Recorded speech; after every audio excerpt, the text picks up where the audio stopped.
Ethan Cole had exactly 12 minutes before Lucas's daycare closed. 12 minutes to drop off his final delivery and escape the late fee he couldn't afford. He barely glanced at the mansion's marble entrance as he jogged up the steps, package tucked under one arm. Just another delivery. Just another faceless door in a neighborhood where people like him only existed to serve. Then he stepped into the foyer, and his entire world shattered. Hanging above the fireplace in a gilded frame was a portrait so familiar it knocked the breath from his lungs. The woman smiling down at him was his wife, his dead wife. Before we dive into this incredible story, I'd love to know how far it travels. Drop a comment with your city so I can see where you're watching from. Now, let's begin.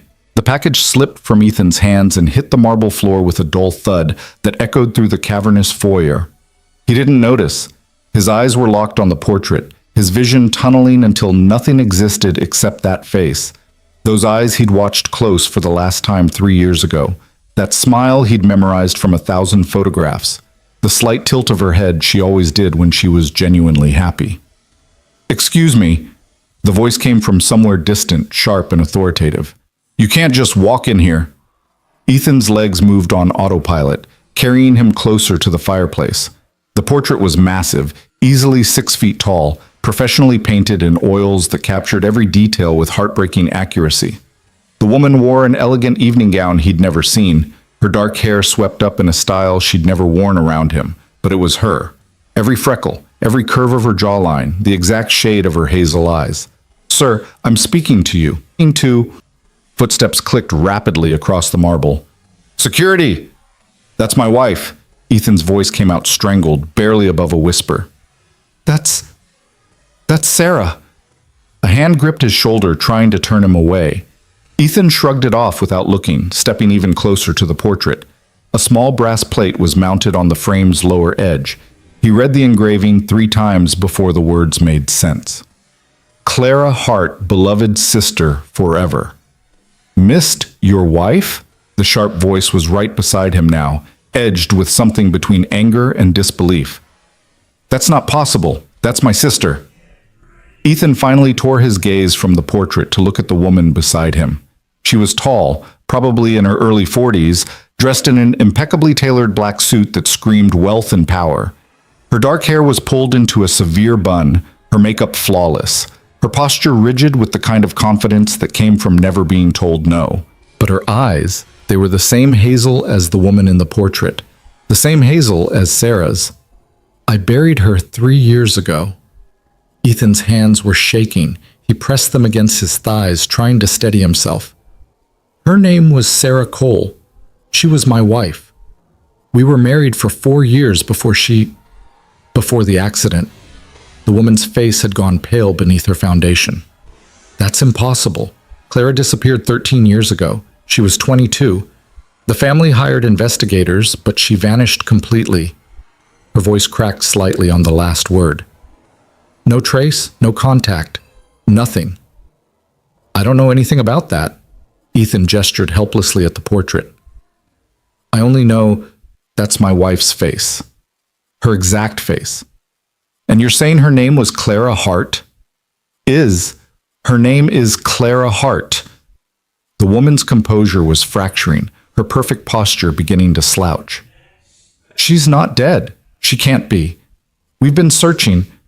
I have her death certificate." The words felt like broken glass in Ethan's throat. "I have photographs. I have a 6-year-old son who looks exactly like her. And I have her grave." The woman swayed slightly, one hand reaching out to grip the mantle for support. "A son?" "Lucas." Ethan pulled out his phone with trembling fingers, swiping to his lock screen photo. He just turned 6 last month. The photo showed Lucas grinning at the camera, missing his 2 front teeth, his hazel eyes bright with mischief. The woman stared at it for a long moment, her breath coming in shallow gasps. "He has her eyes," she whispered, "and her smile. Oh God, he has Clara's smile." 2 security guards appeared in the doorway, large men in dark suits with earpieces. The woman held up one hand without looking at them. "It's fine. Leave us." Her voice was steady despite the tears beginning to track down her cheeks. Close the doors. I don't want to be disturbed." The guards exchanged glances but obeyed, pulling the massive wooden doors shut behind them. The click of the latch echoed like a gunshot. "My name is Vivian Hart." The woman's professional mask was completely gone now, replaced by raw grief and desperate hope. "Clara was my younger sister. Our father is Jonathan Hart. You might have heard of him." Ethan had. Hart Industries was one of the largest tech conglomerates in the country, worth billions. The kind of company that made headlines when their stock ticked up or down a single point. "Sarah never mentioned any family," Ethan said slowly. "She told me she was alone, that she grew up in foster care, that she had no one. She lied." Vivian's voice was flat, matter-of-fact. "Clara grew up in a mansion twice this size. Private schools, trust funds, everything money could buy." She walked to a side table and poured herself 2 fingers of whiskey from a crystal decanter, not bothering to offer Ethan any. "She also grew up in a cage." "What do you mean?" Vivian took a long drink before answering. "Our father is brilliant and ruthless and utterly convinced he knows what's best for everyone. Clara was groomed from birth to marry well, to strengthen the family's business connections, to be a perfect Hart daughter." She laughed, a bitter sound. "I played along. I went to Harvard Business School, joined the company, became Daddy's perfect successor. But Clara, she rebelled," Ethan finished quietly. "She fought him on everything. Her clothes, her friends, her major in college. She wanted to study art history. Father wanted her in business or law." Vivian refilled her glass. The final straw was when she turned down a marriage arrangement with the son of one of Father's business partners. She was 22. Father threatened to cut her off, to remove her from the will. Clara said fine.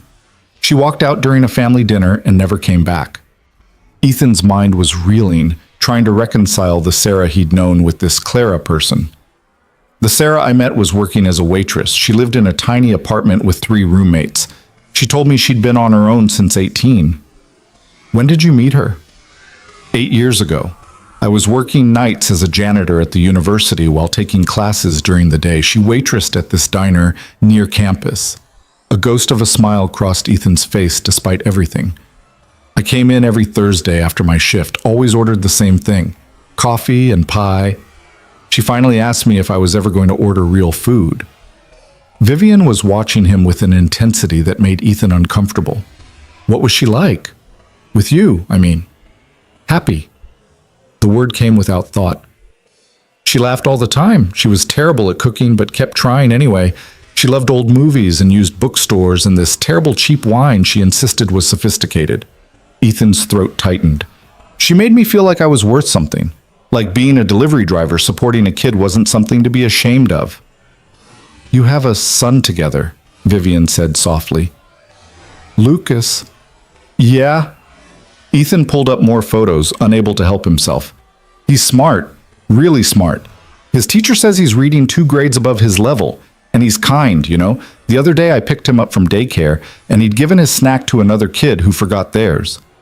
Vivian took the phone carefully, as if it might shatter. She scrolled through the photos slowly. Lucas at the park, Lucas covered in paint at an art class, Lucas asleep on the couch with a book open on his chest. "He looks so much like her," she breathed. "The same concentration face when he's reading. Claire used to look exactly like that when she was absorbed in something. Sarah did that too." Ethan remembered countless evenings watching her curl up with a book, completely lost to the world. "I used to joke that I could set off fireworks and she wouldn't notice." Claire was the same way.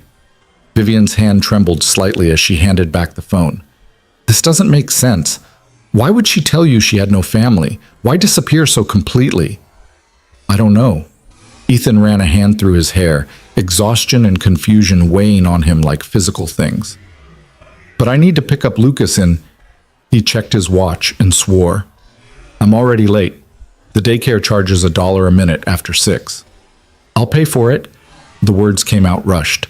"Please, I need to understand this. Can you come back? Tomorrow? Bring Lucas if you want. I promise, I just want to talk." Ethan studied her face, seeing the desperate plea beneath the commanding exterior. This was a woman who was used to getting what she wanted through authority and money, now reduced to begging a delivery driver for answers about her lost sister. "I need proof," he said finally, "that you're really her sister, that this isn't some kind of mistake or—" He trailed off, not sure what other explanation there could be. "I can show you everything." Vivian was already moving toward a door at the back of the room. "Photo albums, family records, Clara's old room. We kept it exactly the way she left it. But if you need something more concrete, DNA test."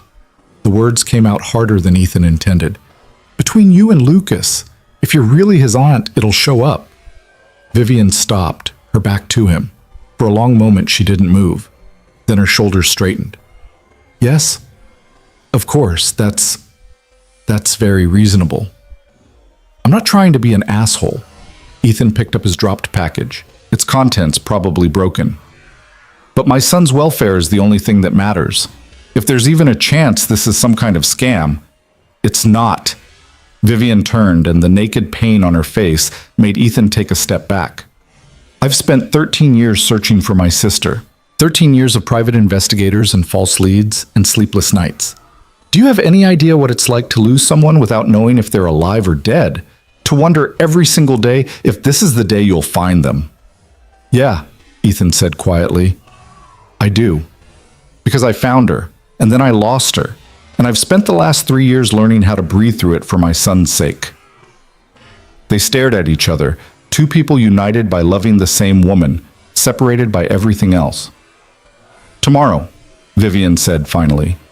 "I'll arrange for a private testing facility, completely confidential. You'll have the results in 48 hours. "Okay." Ethan headed for the door, then paused. "If this is real, if you really are Lucas's aunt, what do you want?" "I don't know." Vivian's voice was barely audible. I just want to know what happened to my sister, why she left, why she never came back."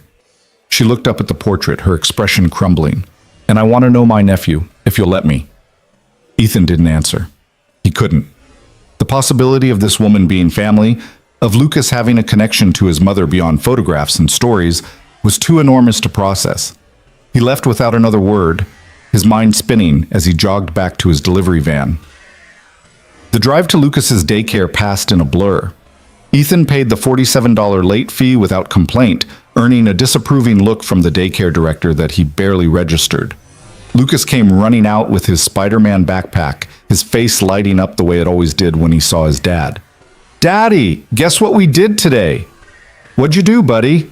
Ethan helped him into his booster seat, forcing his hands to steady as he buckled the straps. "We made family trees. Miss Sarah said we should draw everyone who loves us. I drew you and Grandma and Grandpa and Mommy in heaven and Mr. Jenkins next door who gives me cookies." Lucas held up his artwork proudly, a stick figure tree with various people drawn in the branches. "Miss Sarah said family isn't just blood, it's people who care about you." Ethan stared at the drawing, his throat tight. "That's beautiful, Lucas, really beautiful. Can we get McDonald's for dinner, please?" Yeah, we can do that." They drove through the golden arches, Lucas chattering about his day while Ethan's mind kept returning to that portrait, to Vivian's haunted eyes, to the impossible possibility that Sarah had been someone else entirely. That night, after Lucas was in bed, Ethan pulled out the box he kept in the back of his closet. Sarah's box. He'd been through it 100 times, but he looked through everything again with new eyes. Her driver's license said Sarah Marie Cole, showed an address in Portland before she'd met him. But Ethan had never thought to verify it, never had any reason to doubt her. Why would he? Their marriage certificate, her death certificate from the accident, a drunk driver running a red light. She'd died instantly, the police said. At least she hadn't suffered. The hospital bills that had bankrupted him, even with insurance. Lucas's birth certificate, listing Sarah Marie Cole as his mother. But there were no photos of her before they'd met. No yearbooks, no childhood pictures, no mementos from before Portland.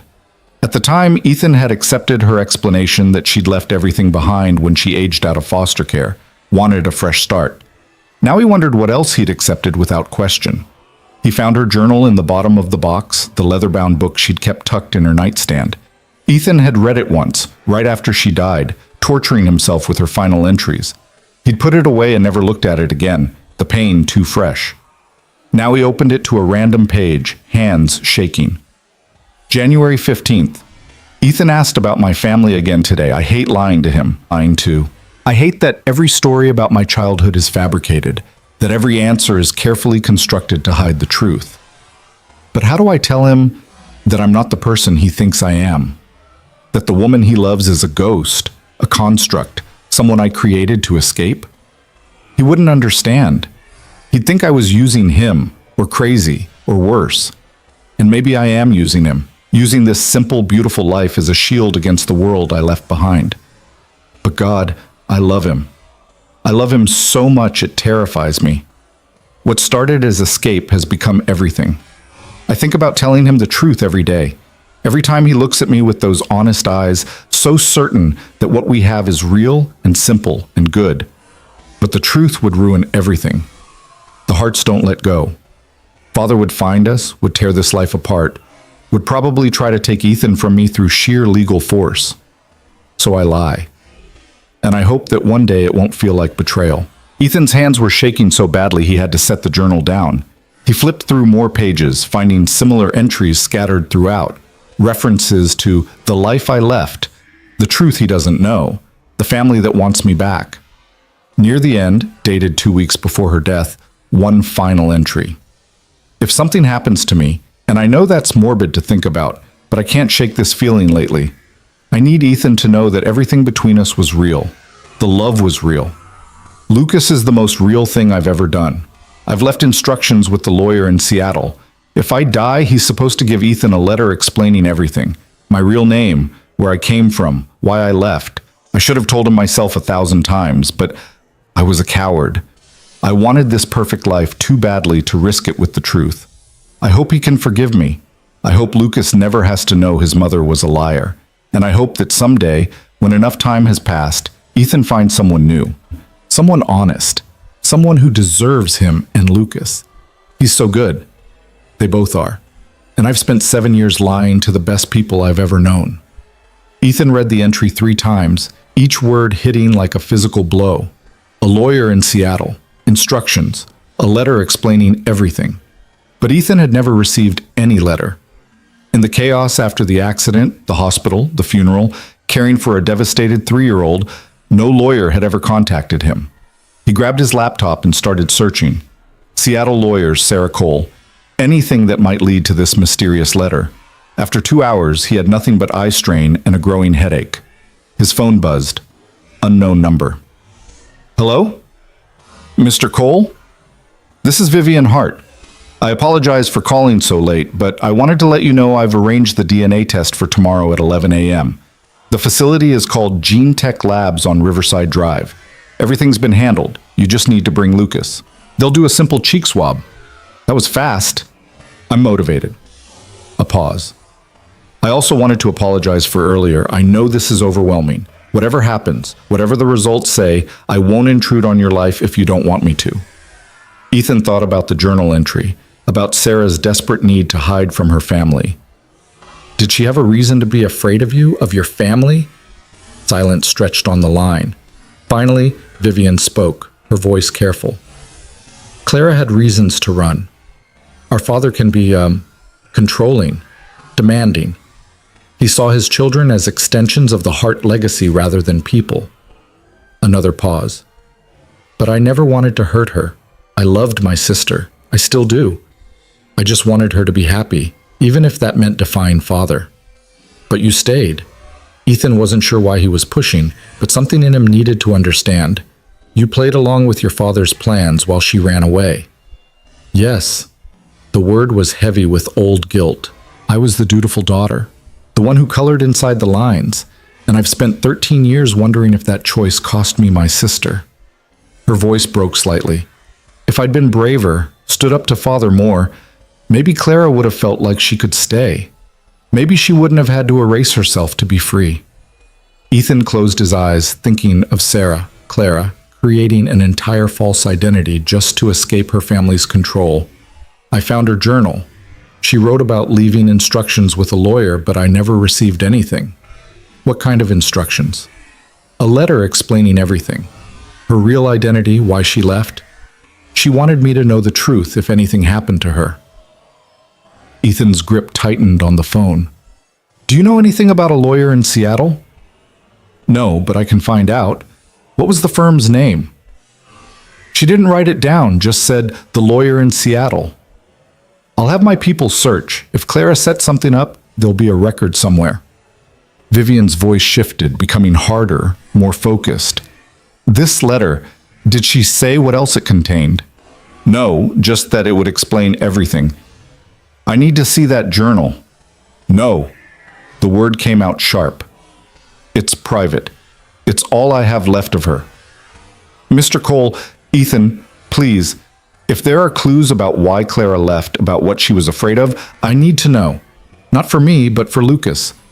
If there are threats, there are no threats. She died in a car accident 3 years ago. Are you certain? Vivian's question hung in the air like poison. Are you absolutely certain it was just an accident?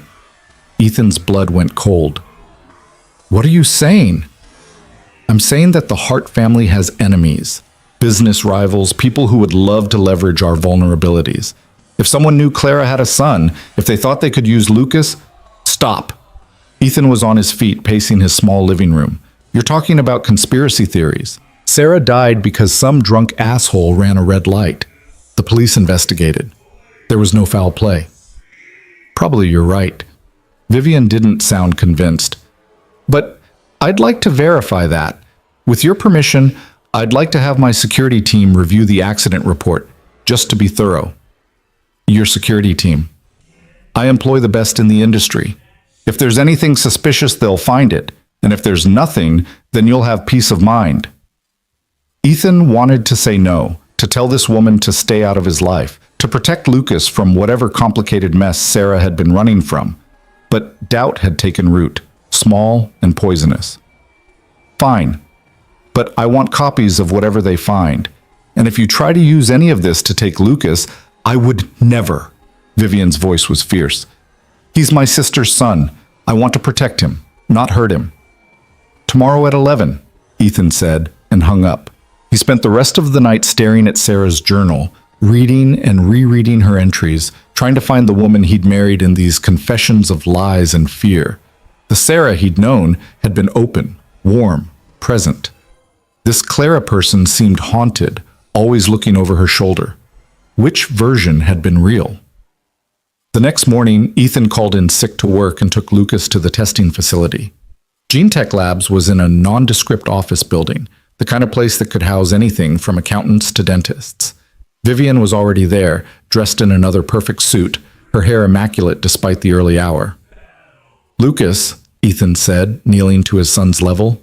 This is Miss Vivian. She might be your aunt, your mommy's sister. We're doing a test to find out for sure. Lucas studied Vivian with the solemn curiosity of a 6-year-old. You look like mommy, in the pictures. Vivian's composure cracked. She blinked rapidly, fighting tears. Do I? Yeah, you have the same eyes.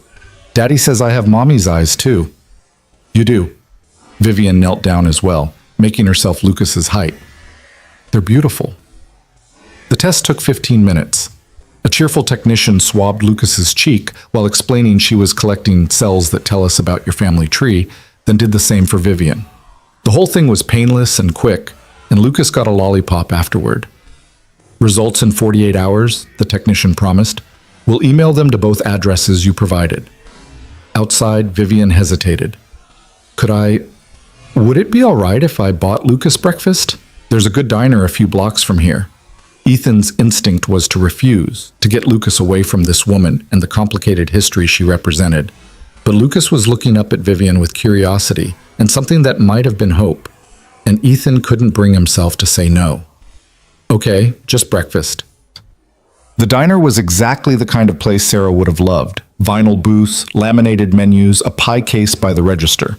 Lucas ordered chocolate chip pancakes and orange juice. Vivian ordered coffee and nothing else, too nervous to eat. So you're really my maybe aunt? Lucas asked around a mouthful of pancake. Lucas, don't talk with your mouth full, Ethan said automatically. Lucas swallowed. Sorry, but are you? I might be. Vivian's hands wrapped around her coffee cup like she needed the warmth. I had a sister named Clara who looked exactly like your mommy. She went away a long time ago, and I've been trying to find her. Mommy's in heaven, Lucas said matter-of-factly. She died when I was 3. I don't remember her much, but Daddy shows me pictures and tells me stories. What kind of stories?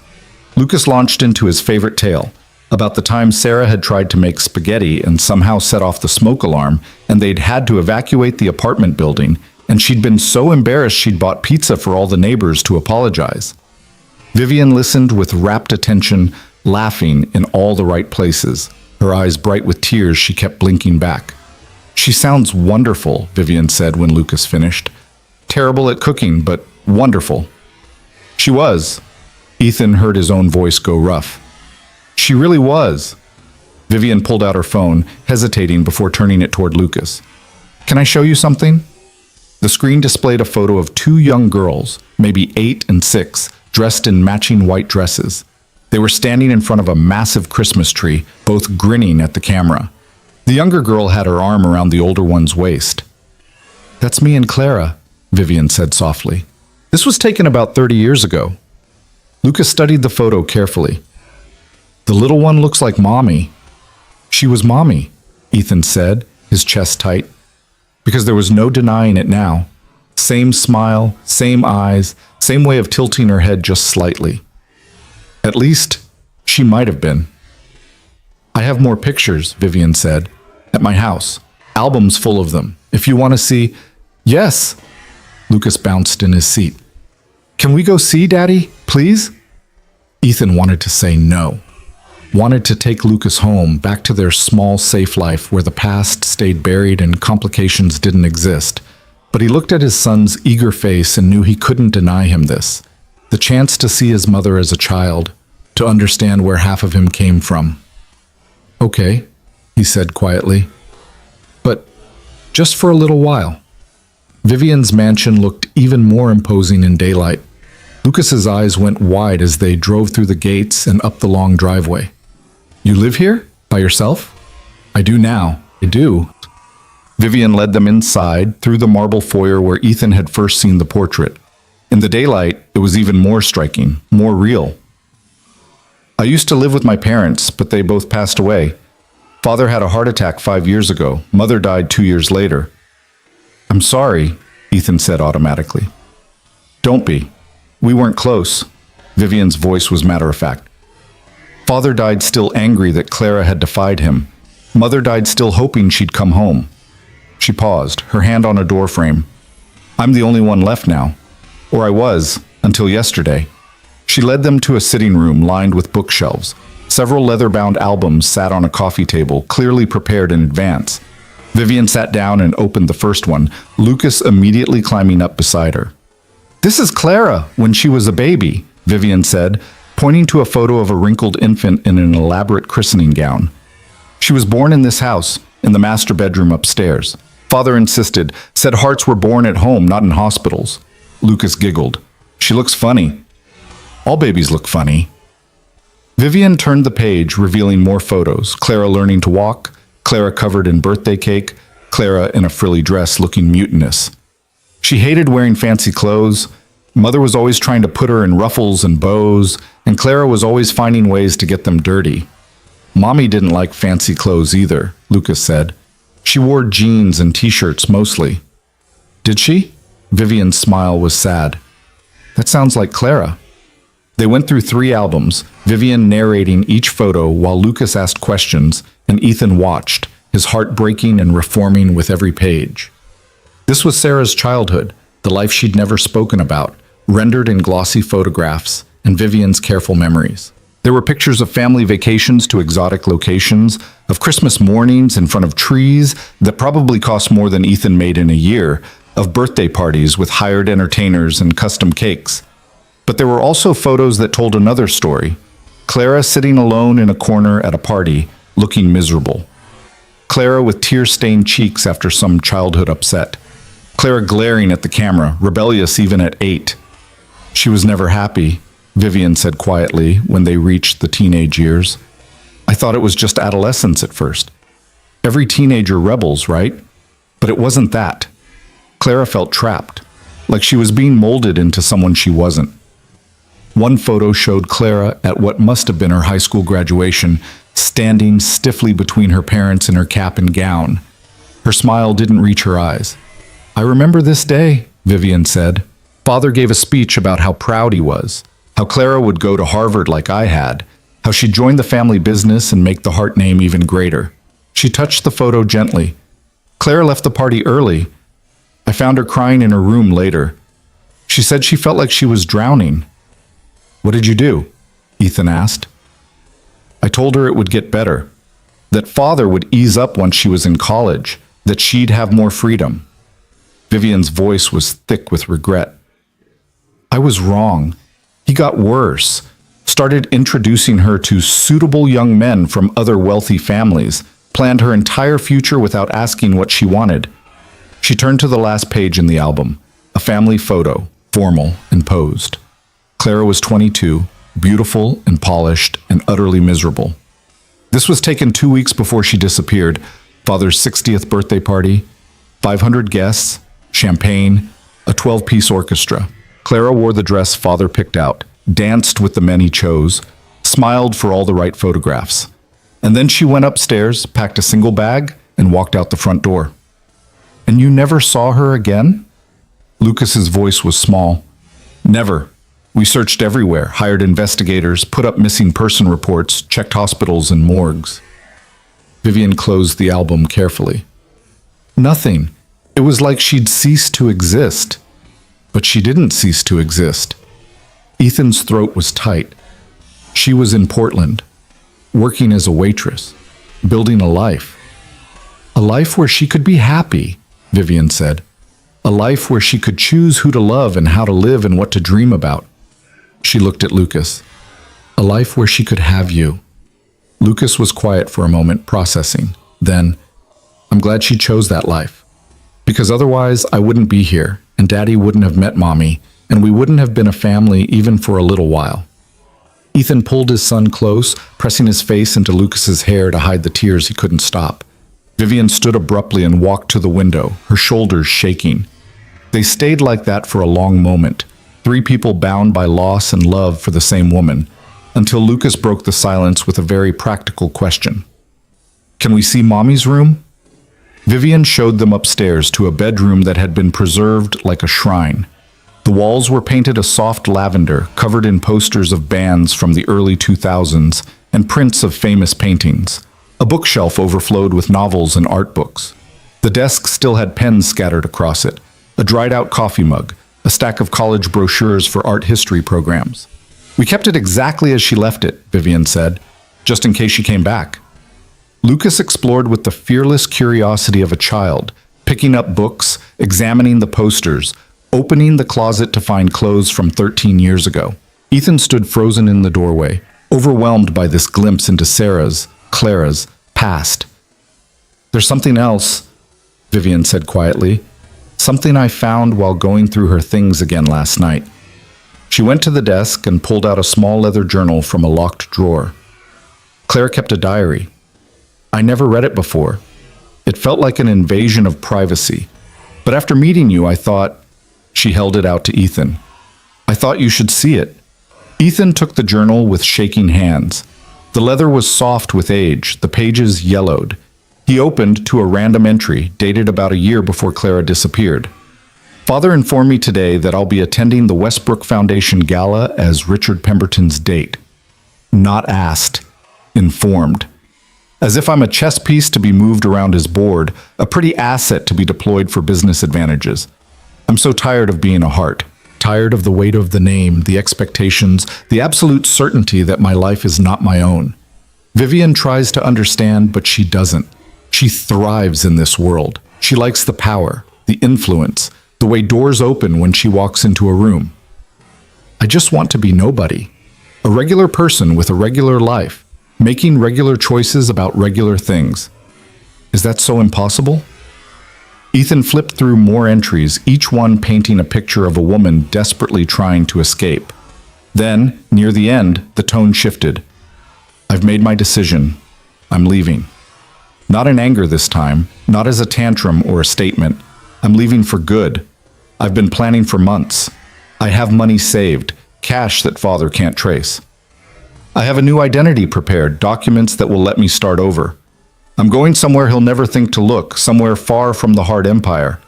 I'm scared, terrified actually, but I'd rather be terrified and free than safe and suffocating. I wish I could tell Vivian. She'd be hurt that I didn't say goodbye, that I'm leaving her alone to deal with father. But if I tell her, she'll try to talk me out of it. Or worse, father will use her to find me. This has to be a clean break. If I'm lucky, I'll build a real life. Meet real people who see me, not the heart name. Maybe even fall in love. Real love. Not the arranged kind father's been pushing. If I'm unlucky, I'll fail and have to come crawling back. But at least I'll have tried. This is the last entry I'll make in this journal. Clara Hart ends here. Tomorrow, I become someone new. The rest of the pages were blank. She was so brave, Vivian said quietly. Walking away from everything like that. She was running, Ethan corrected, his voice rough. Running from a life she couldn't bear. And she found you. Vivian's eyes were wet. She found you and Lucas and happiness and everything she'd been searching for. For 7 years, Ethan closed the journal carefully, and then some drunk driver took it all away. Lucas had found a small music box on Clara's dresser and was watching a tiny ballerina twirl to a delicate melody. The sound was haunting, childish, and sad at the same time. I'm starting to understand why she never told me, Ethan said, about her real family, her real past. She was protecting this life she'd built. If your father had found out, he would have destroyed everything, Vivian finished. Legally, financially, emotionally. Father didn't accept defeat. If he'd known Clara had married and had a child, he would have seen it as theft. His daughter, his legacy, stolen by someone unworthy. Someone like me, Ethan said flatly. A delivery driver with no college degree and no prospects. I didn't mean, yeah, you did. And you're right. Ethan looked around the expensive room, thought about his one-bedroom apartment where Lucas slept on a pull-out couch. I was exactly the kind of person your father would have despised. Sarah, Clara, she must have known that. She was protecting me, too. Lucas closed the music box and came to stand beside his father. Daddy, why does everyone seem so sad here? Ethan picked up his son, even though Lucas was really getting too big for it. Because we're all missing the same person, buddy. Your mom. But she's not really missing anymore, right? Lucas looked between Ethan and Vivian with that peculiar clarity children sometimes have. Because now we know where she was and what happened. We found her. Yeah, Ethan said softly. I guess we did. His phone buzzed in his pocket, a text from an unknown number. Ethan pulled it out one-handed, Lucas still in his arms. The message was simple. Gene Tech Labs. Your results are ready early. Please contact us to retrieve them. Ethan showed the text to Vivian. Her face went pale. Already? They said 48 hours. Apparently not. Ethan's heart was pounding. Do you want to go get them together? Vivian looked at him for a long moment, and Ethan saw real fear in her eyes. Fear that the results would be negative, that this connection to her lost sister would evaporate, but also fear that they'd be positive, that everything was about to change in ways neither of them could control. Yes, she said finally. Together. They drove separately to Gene Tech Labs, Lucas chattering in the backseat of Ethan's van about the big house and all the pictures and how nice maybe Aunt Vivian seemed. Ethan's hands gripped the steering wheel too tightly, his mind spinning through possibilities. The technician who greeted them was the same cheerful woman from before, but her expression was more serious now. She led them to a private office and handed each of them a sealed envelope. The results are conclusive, she said. I'll leave you to review them in private. After she left, Ethan and Vivian sat across from each other at a small conference table, the envelopes between them like unexploded bombs. You open it, Vivian whispered. I can't. Ethan's hands shook as he tore open the envelope, pulled out the single sheet of paper, and read the words that would change everything. Probability of relationship, 99.9%. Vivian Hart. Warshawn and Lucas Cole share sufficient genetic markers to confirm an avuncular relationship. Vivian Hart is the biological aunt of Lucas Cole with greater than 99% certainty. The paper slipped from Ethan's fingers. She was telling the truth, he heard himself say from very far away. Sarah was really Clara, your sister. Lucas's... He couldn't finish the sentence. Vivian grabbed the paper with shaking hands, reading and rereading the results. A sound escaped her that was half laugh, half sob. "I have a nephew," she said, her voice breaking. "Clara had a son, and I have a nephew." She looked up at Ethan, tears streaming down her face, and for the first time since this began, she looked genuinely, completely happy, and terrified, and heartbroken. All at once. Lucas, who had been playing a game on Ethan's phone, looked up at the crying adults with concern. Did something bad happen? Nobody. Ethan pulled Lucas onto his lap, holding him tightly. Something complicated happened, but not bad. Miss Vivian is definitely my aunt? Yeah. Ethan's voice was hoarse. She's definitely your aunt. Cool. Lucas grinned at Vivian. Does this mean I can come see the big house again? And look at more pictures of Mommy when she was little? Vivian pressed both hands to her mouth, nodding frantically, unable to speak through her tears. And just like that, their lives changed. The truth was out, confirmed by science, undeniable and permanent. Sarah Cole had been Clara Hart. Lucas Cole was the nephew of a billionaire. And Ethan's small, carefully protected life had just become infinitely more complicated. The drive back to Ethan's apartment felt surreal, like moving through water. Lucas had fallen asleep in his booster seat, the DNA results clutched in Ethan's jacket pocket like a ticking bomb. His phone had been buzzing non-stop. 3 calls from Vivian, 2 text messages he hadn't opened, and a voicemail he wasn't ready to listen to. He carried Lucas inside, grateful his son was light enough to manage the 3 flights of stairs without waking him. The apartment felt smaller than usual, shabbier. The peeling paint and worn carpet suddenly glaring in contrast to Vivian's marble mansion. Ethan laid Lucas on the pull-out couch, pulled the blanket up to his chin, and stood there watching his son sleep, trying to process what had just happened. His wife had been someone else. Someone rich, someone powerful, someone who'd literally erased herself to escape. And now her sister, Lucas's aunt, was back in their lives with all the money and influence Sarah had run from. Ethan's phone buzzed again. This time he answered. "I'm sorry for calling so much." Vivian's voice was steadier than it had been at the lab, but still fragile around the edges. I need to know what happens next, please." "I don't know what happens next." Ethan moved to the kitchen, putting distance between himself and Lucas's sleeping form. "This is all happening too fast. I understand. I do. But Ethan, Lucas is my nephew, my sister's son, the only family I have left." A pause, then quieter. "Can I see him again? Soon?"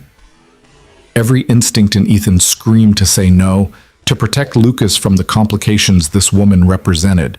But he heard the desperation in her voice, recognized it because he'd felt it himself every time he looked at Lucas and saw Sarah's eyes staring back. "Saturday," he said finally. "You can come over Saturday afternoon, not to the mansion, here. I want Lucas on home turf." "Of course, whatever you're comfortable with." Relief flooded through the phone line. "Thank you, Ethan, thank you.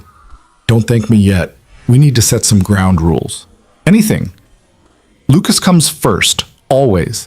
If this gets too complicated or confusing for him, we stop. I don't care about DNA or family connections. His well-being is the only thing that matters." "Agreed, completely." "And you don't tell him about the money, about who his mother really was, about the Hart family empire. None of it. Not yet. He's 6. He doesn't need to know his mother was a billionaire heiress who faked her own identity." Vivian was quiet for a moment. "For how long?" "I don't know, until I figure out how to explain it without making his mother sound like a liar." "She wasn't a liar." Vivian's voice turned fierce. "She was a survivor. She did what she had to do to be free. She lied to me for 7 years." The words came out harsher than Ethan intended. "About everything. Her name, her past, her family, Every story about her childhood was fabricated. Every time I asked about her parents, about growing up, she looked me in the eye and lied. To protect you, or to protect herself. Ethan rubbed his eyes, exhaustion weighing on him. I loved her. God, I loved her so much. But I'm starting to realize I didn't actually know her at all. You knew the parts that mattered. Vivian's voice softened. The Clara I knew was controlled, miserable, trapped. The Sarah you described sounds happy, free. That was real, Ethan. The life she built with you was the most honest thing she ever did. Ethan wanted to believe that, needed to believe it, but doubt had taken root, and every memory of Sarah now came with a shadow of uncertainty. Saturday, he repeated. 2:00. And Vivian, come alone. No assistance, no security, no reminders of who you are. I'll be there. After she hung up, Ethan pulled out Sarah's journal again, the one from his closet, and read through it with new understanding. Every vague reference to the life before, every careful omission, every deflection, it all made sense now. She'd been terrified of being found, of her carefully constructed world collapsing. Near the middle of the journal, he found an entry he'd skimmed over before, but now read with painful attention. Lucas asked about grandparents today. He's getting old enough to notice that other kids have them, and he doesn't. I told him the story I always tell, that my parents died when I was young, that I don't have any family left. The lie comes so easily now, I barely have to think about it. But God, it hurt. Because somewhere in Connecticut, my mother is probably still lighting a candle for me every Sunday, hoping I'll come home. And Vivian is probably running herself into the ground trying to fill the hole I left in Father's empire. I wonder if they hate me. I wonder if they've given up. Part of me hopes they have. It would be easier than knowing they're still searching, still hurting because of my choices. But I can't go back. I won't. This life with Ethan and Lucas is mine. Really, truly mine. No one else's expectations, no one else's plans, just us. Ethan closed the journal and sat in the dark kitchen, listening to Lucas's quiet breathing from the other room. Sarah had chosen this life, chosen him, chosen their simple existence over billions of dollars and power. That should have felt like a compliment, like proof of love. Instead, it felt like evidence of how desperate she'd been to escape. His phone lit up with a text from an unknown number. Against his better judgment, he opened it. The message was from Vivian. I found something, Claire's lawyer in Seattle. His name is Richard Chen. He still has her file. Can I give him your number? Ethan's heart started pounding. The letter. Sarah's explanation of everything, sitting in some lawyer's office for 3 years. He texted back. Yes. Tell him to call me tomorrow. The response came immediately. He'll call at 9 a.m. And Ethan, whatever the letter says, whatever Clara wrote, she loved you. I can tell from how you talk about her, how you've raised Lucas. She loved you. Ethan didn't respond. He sat in the dark until exhaustion finally pulled him to bed, where he dreamed of Sarah wearing elegant gowns and running through marble hallways, always just out of reach. The next morning, Lucas woke up full of questions about Aunt Vivian and the big house and when they could go back. Ethan made pancakes, badly, because he'd never gotten the hang of cooking, and tried to answer without revealing too much. So Mommy was Aunt Vivian's sister? Lucas doused his pancakes in syrup. But Mommy said she didn't have a sister. Mommy was complicated. Sometimes grown-ups keep secrets for reasons that make sense to them, even if those reasons are hard for other people to understand.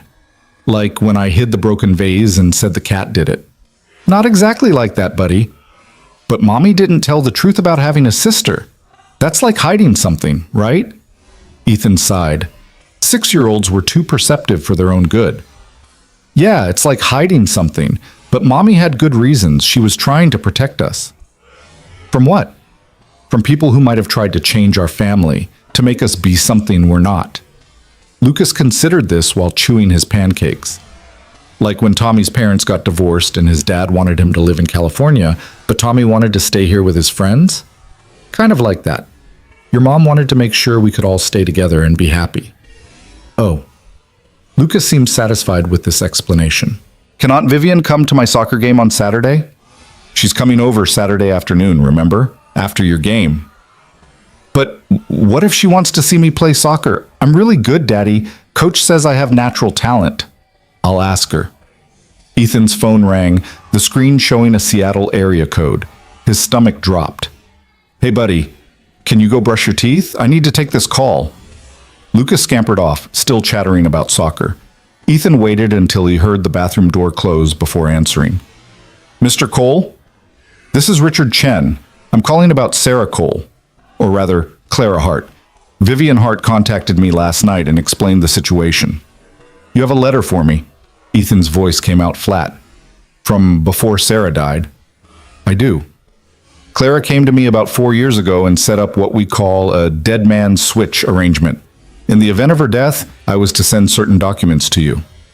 Chen paused. The problem is I never received notification that she died. No death certificate was filed under the name Clara Hart, and I had no way of knowing she was using the name Sarah Cole. So the letter's just been sitting there for 3 years. Yes. I'm deeply sorry, Mr. Cole. If I'd known, what's in it? I haven't read it. Attorney-client privilege. But Clara was very specific in her instructions.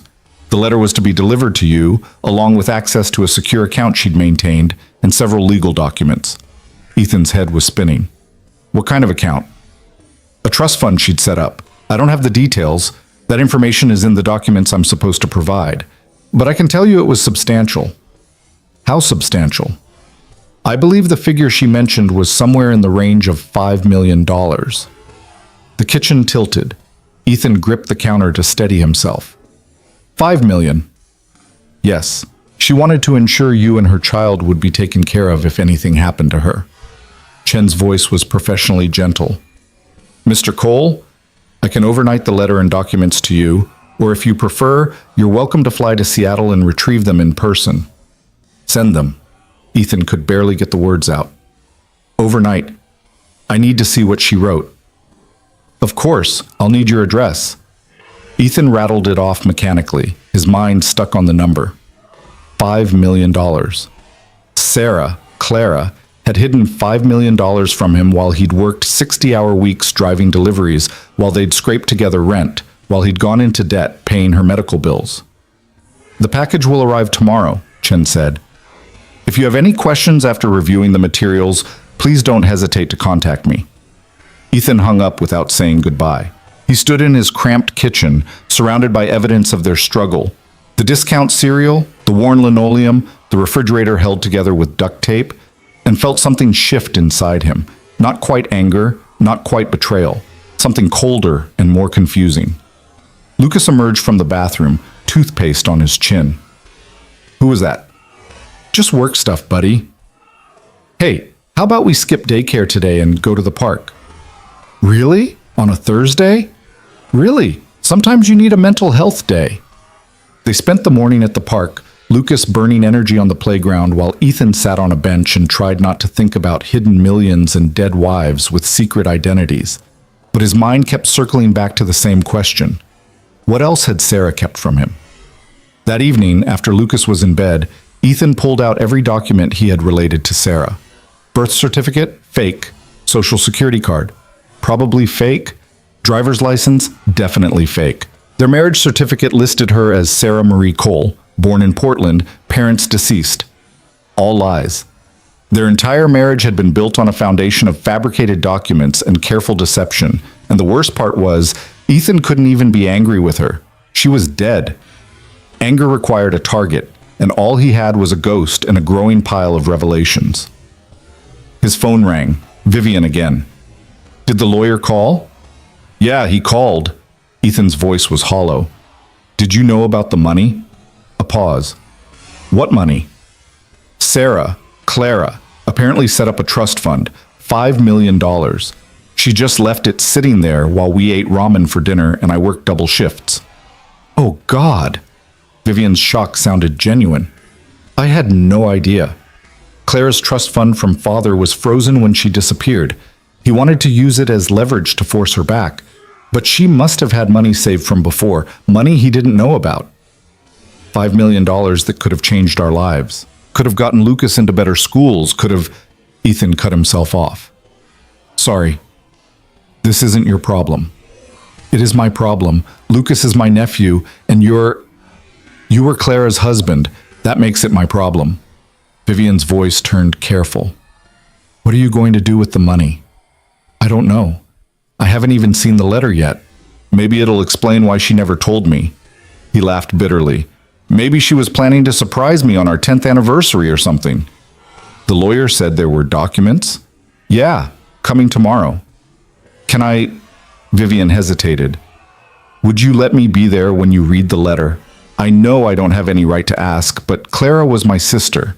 If there are explanations, answers about why she left, fine. Ethan was too tired to argue. Come over tomorrow evening, after Lucas is asleep, 7 o'clock. Thank you. The next day crawled by. Ethan went through the motions, dropped Lucas at daycare, drove his delivery route, picked Lucas up, made dinner. But his mind was elsewhere. The package arrived at 4 p.m., a thick envelope with a Seattle return address. Ethan put it on the kitchen counter and stared at it like it might explode. Lucas noticed immediately. What's that? Just some papers, buddy. Boring adult stuff. Can we have spaghetti for dinner? The kind from the box, not the kind you try to make. Yeah, we can do that. At 6:30, Ethan put Lucas to bed early, claiming it was a special treat to watch a movie in his room. Lucas, always happy for extra screen time, didn't argue. By 7 o'clock, he was engrossed in a Disney movie, and Ethan was pacing the kitchen waiting for Vivian. She arrived exactly on time, dressed casually for once in jeans and a simple sweater. She looked younger without the business armor, more like the photos of Clara in the albums. Is that it? She nodded at the envelope on the counter. Yeah, I haven't opened it yet. Are you sure you want me here for this? Ethan wasn't sure of anything anymore, but he nodded. Let's just get it over with. He tore open the envelope. Inside were several documents clipped together, and beneath them, a sealed letter with his name written in Sarah's familiar handwriting. Just seeing her writing after 3 years made his chest tight. Vivian reached for the documents. May I? Ethan nodded, unable to speak, and opened the letter with shaking hands. My dearest Ethan, if you're reading this, I'm gone. And God, I hope I'm wrong. I hope this letter sits in Richard Chen's office forever, collecting dust, because that means I got to grow old with you, that I got to see Lucas graduate high school, maybe college, that I got to be Sarah Cole until the day I died. But I've always known it was a possibility, that my past would catch up with me, or that random chance would take me away before I could explain. So here's the truth, all of it, even the parts that will make you hate me. My name is Clara Marie Hart. I was born into one of the wealthiest families in America. My father controlled a tech empire worth billions. My childhood was mansions and private schools and trust funds, and I was absolutely miserable. I won't bore you with the details. You can ask Vivian if you want the whole story. The short version is that I was a possession, not a person. My father had my entire life planned out, from my career to my marriage to the number of children I was expected to have to continue the Hart legacy. When I turned 22, he tried to arrange my marriage to a man I'd met exactly 3 times. I said no. He said I didn't have a choice, so I left. I spent 6 months preparing. I saved cash, created fake documents, learned how to disappear. And then one night I walked out of a family dinner and never looked back. I became Sarah Cole, got a job waitressing, rented a room in a terrible apartment. And for the first time in my life, I was free. Then I met you. I should have told you the truth. God knows I tried 100 times, but I was terrified. Not of you, you're the best man I've ever known. I was terrified of losing what we had. Because if my father found out where I was, who I'd married, he would have destroyed us. Not physically, but legally, financially. He would have buried you in lawsuits, dug up every piece of your past, made your life hell just to punish me for defying him. So I lied. I lied about my name, my past, my family. I let you think I was nobody from nowhere. And I'm so sorry. But here's what wasn't a lie. I loved you. From that first Thursday when you ordered coffee and pie with such careful politeness, like you were afraid of taking up too much space in the world.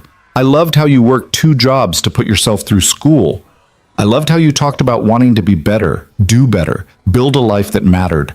I loved that you saw me, just Sarah, just a woman who burned pasta and liked old movies and thought that was enough. You never needed me to be more impressive or more polished or more anything. You just needed me. Every moment we spent together was the most real thing I've ever experienced. Our wedding in that tiny courthouse, the apartment we could barely afford, finding out I was pregnant and crying with happiness in our bathroom, bringing Lucas home from the hospital and being terrified we'd break him. That was my real life, the only one that ever mattered. I set up the trust fund because I knew there was a chance something could happen to me. Car accident, random illness, who knows? And I couldn't stand the thought of you struggling, of Lucas going without, because I'd been selfish enough to hide my past. $5 million is yours now. It's not even a fraction of what the Hart family is worth, but it's enough to give Lucas every opportunity. Good schools, college without debt, a life where he doesn't have to work himself to exhaustion like you did. I've also included legal documents giving you full control over Lucas's inheritance from the Hart family. When my father dies, and he will eventually, Lucas is entitled to a portion of the estate as my direct descendant. Vivian will fight to make sure he gets it. She always tried to protect me, even when I pushed her away. Which brings me to my sister. Vivian and I were never close growing up. She was the golden child, and I was the rebel. But she never deserved to be caught in the middle of my war with father. If she's the one who found you, if she's the one helping you read this letter, please don't shut her out. She's good people, even if she's a Hart. If she wants to be part of Lucas's life, let her. He deserves to know where he came from, even if his mother was too much of a coward to tell him herself. I know this is a lot. I know you probably hate me right now, and you have every right to. But please, please don't let any of this change how you remember our time together. It was real. Lucas is real. The love was real. You gave me 7 years of genuine happiness. 7 years of being exactly who I wanted to be. No one else ever gave me that gift. I hope you can forgive me. I hope Lucas grows up understanding that sometimes people make complicated choices for simple reasons. And I hope that someday, when enough time has passed, you find someone new, someone honest and good, who deserves you. You're an incredible father and an incredible man. Don't let my secrets make you doubt that. All my love, forever, Clara P.S. There's one more thing in the safe deposit box at Seattle First National. The key and box number are in the documents. It's for Lucas, when he's old enough to understand. It's the truth about the Hart family, about me, about everything. But please, don't give it to him until he's ready. Some truths are too heavy for children. Ethan read the letter 3 times, tears streaming down his face. Across the table, Vivian was crying too, having read over his shoulder. She really loved you, Vivian whispered. The Clara I knew was never that vulnerable with anyone. She left a whole other set of documents. Ethan's voice was hoarse. For Lucas. For when he's older. That sounds like Clara. Always planning ahead. Vivian wiped her eyes. What are you going to do with the money? I don't know. Put it in trust for Lucas, probably. Use some for better schools. He looked at the documents, bank information, legal papers, the key to a safe deposit box. This doesn't change anything. She's still gone. The money doesn't bring her back. No, but it means she was thinking about you until the end, trying to take care of you even after she was gone. They sat in silence for a while, the weight of Clara's words settling over them like snow. Finally, Vivian spoke. The document she mentioned, Lucas's inheritance from the Hart estate. Our father died 5 years ago. Lucas is entitled to a significant portion. How significant? Tens of millions, maybe more, depending on how the company's valued. Vivian met his eyes. I've been holding it in trust, waiting to find Clara's heir. Now I have. Ethan's head spun. I don't want it. It's not about what you want. It's Lucas's birthright. Clara wanted him to have it. Lucas is 6. He doesn't need tens of millions of dollars. He needs stability and love and a normal childhood. He can have both. Vivian leaned forward. Ethan, I'm not trying to take over your life or turn Lucas into some trophy heir, but this money could give him opportunities. I don't want him corrupted by it. I don't want him growing up thinking money solves everything, that he's special because he was born into wealth. Is that what you think of me? Vivian's voice turned sharp. That I'm corrupted? That the money makes me less of a person? I think it made your sister run away and fake her own death to escape. The words came out harsher than Ethan intended. I think it turned your father into someone who saw his own daughter as a chess piece. And I think Lucas is better off without any of it. Vivian stood abruptly. You're making decisions based on fear. Clara ran from our father's control, not from money itself. There's a difference. Is there? Because from where I'm sitting, your whole family seems pretty messed up by wealth and power. And from where I'm sitting, you're letting pride stop you from accepting help that could change your son's life. Vivian's composure was cracking. Do you have any idea how hard it is to raise a child alone? I'm offering you resources, support, family. I've been doing fine on my own. Have you? Vivian gestured around the small apartment. Working yourself to exhaustion for rent you can barely afford? Worried about daycare fees? This doesn't have to be so hard, Ethan. Let me help. I don't need your help. But Lucas might. The words hung in the air between them. Clara wrote that letter 4 years ago before she died. She wanted you to use that money for Lucas.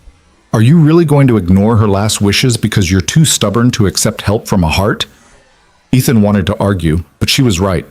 This wasn't about him. It was about Lucas. About giving his son every advantage, every opportunity. The kind of opportunities Ethan had never had. I need time, he said finally, to process all of this. The letter, the money, everything. Of course. Vivian's voice softened. I'm sorry. I shouldn't have pushed. No, you're right. I am being stubborn. Ethan rubbed his face. This is just a lot. I know. Vivian gathered her purse. I should go, but Ethan, I'm still coming Saturday to see Lucas, if that's still okay. Yeah, Saturday, 2 o'clock. After she left, Ethan sat alone with Clara's letter, reading it again and again until he had it memorized. She'd loved him. Despite the lies, despite the deception, she genuinely loved him. That should have been enough. But doubt gnawed at him. Had she loved him, or had she loved the escape he represented? Had Sarah Cole been real, or just another carefully constructed identity, as fake as the documents in Richard Chen's office? He didn't have answers. All he had was a 6-year-old son sleeping in the next room, $5 million he hadn't asked for, and a dead wife who'd turned out to be someone completely different from who he'd thought. Ethan folded the letter carefully and put it back in the envelope. Tomorrow he'd figure out what to do with the money, how to explain any of this to Lucas, how to navigate a relationship with Vivian Hart. Tomorrow he'd be strong and responsible and figure everything out. Tonight, he just let himself grieve. Not for Sarah Cole, who'd never really existed, but for Clara Hart, who'd been so desperate to escape that she'd erased herself. And for the 7 years of happiness she'd managed to steal before fate caught up with her. Saturday arrived with the kind of crisp autumn weather that made everything feel possible. Lucas was up before dawn, bouncing around the apartment in his soccer uniform, too excited about both his game and Aunt Vivian's visit to sit still for breakfast. Do you think she'll bring presents? Lucas asked for the 3rd time, shoveling cereal into his mouth. Tommy's aunt always brings presents when she visits. I don't know, buddy. And remember, we don't expect people to bring us things. Ethan poured himself another cup of coffee, his 3rd of the morning. He'd barely slept, Clara's letter playing on repeat in his mind. Aunt Vivian is coming to spend time with you. That's the gift. But maybe she'll bring something small, like a toy or a book. Maybe, we'll see. The soccer game was at 9, giving Ethan plenty of time to overthink Vivian's afternoon visit. He'd spent the previous evening cleaning the apartment with an intensity that bordered on obsessive, scrubbing the bathroom tile, organizing the kitchen cabinets, trying to make their small space look less shabby. It was futile. You couldn't polish poverty, but he'd tried anyway. At the soccer field, Lucas ran off to join his team while Ethan found a spot on the bleachers next to the other parents. Most of them he recognized by sight, but didn't really know. Working 60 hours a week didn't leave much time for playground friendships and coffee meetups. Your boy's got a good foot on him, the man next to Ethan commented as Lucas received a pass and sent it sailing toward the goal. You played soccer growing up? Basketball, actually. His mom was the soccer player. The lie came automatically. Then Ethan caught himself. Sarah hadn't played soccer, but maybe Clara had. He didn't even know anymore.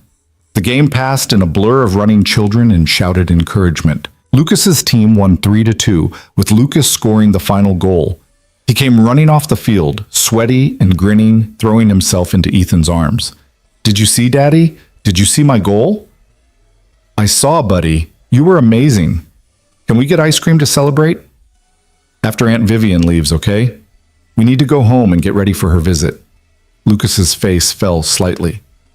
Does she not like ice cream? I'm sure she does. But she's coming to see you, not go out for treats. Back at the apartment, Ethan managed to get Lucas through a shower and into clean clothes before the doorbell rang at precisely 2 o'clock. Vivian stood in the hallway holding a wrapped box and looking nervous, her designer jeans and cashmere sweater somehow still managing to look expensive despite the casual styling. I know you said no gifts, she said quickly, before Ethan could speak, but I saw this and thought Lucas might like it. If it's inappropriate, I can take it back. Lucas was already at the door, eyes wide at the box. Is that for me? If your dad says it's okay, Vivian looked at Ethan uncertainly.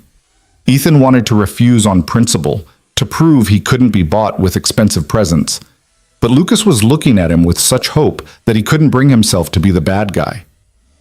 One gift is fine. Thank you. Lucas tore into the wrapping paper with 6-year-old enthusiasm, revealing a large illustrated book about space and astronomy. He opened it carefully, eyes growing wider as he turned the pages.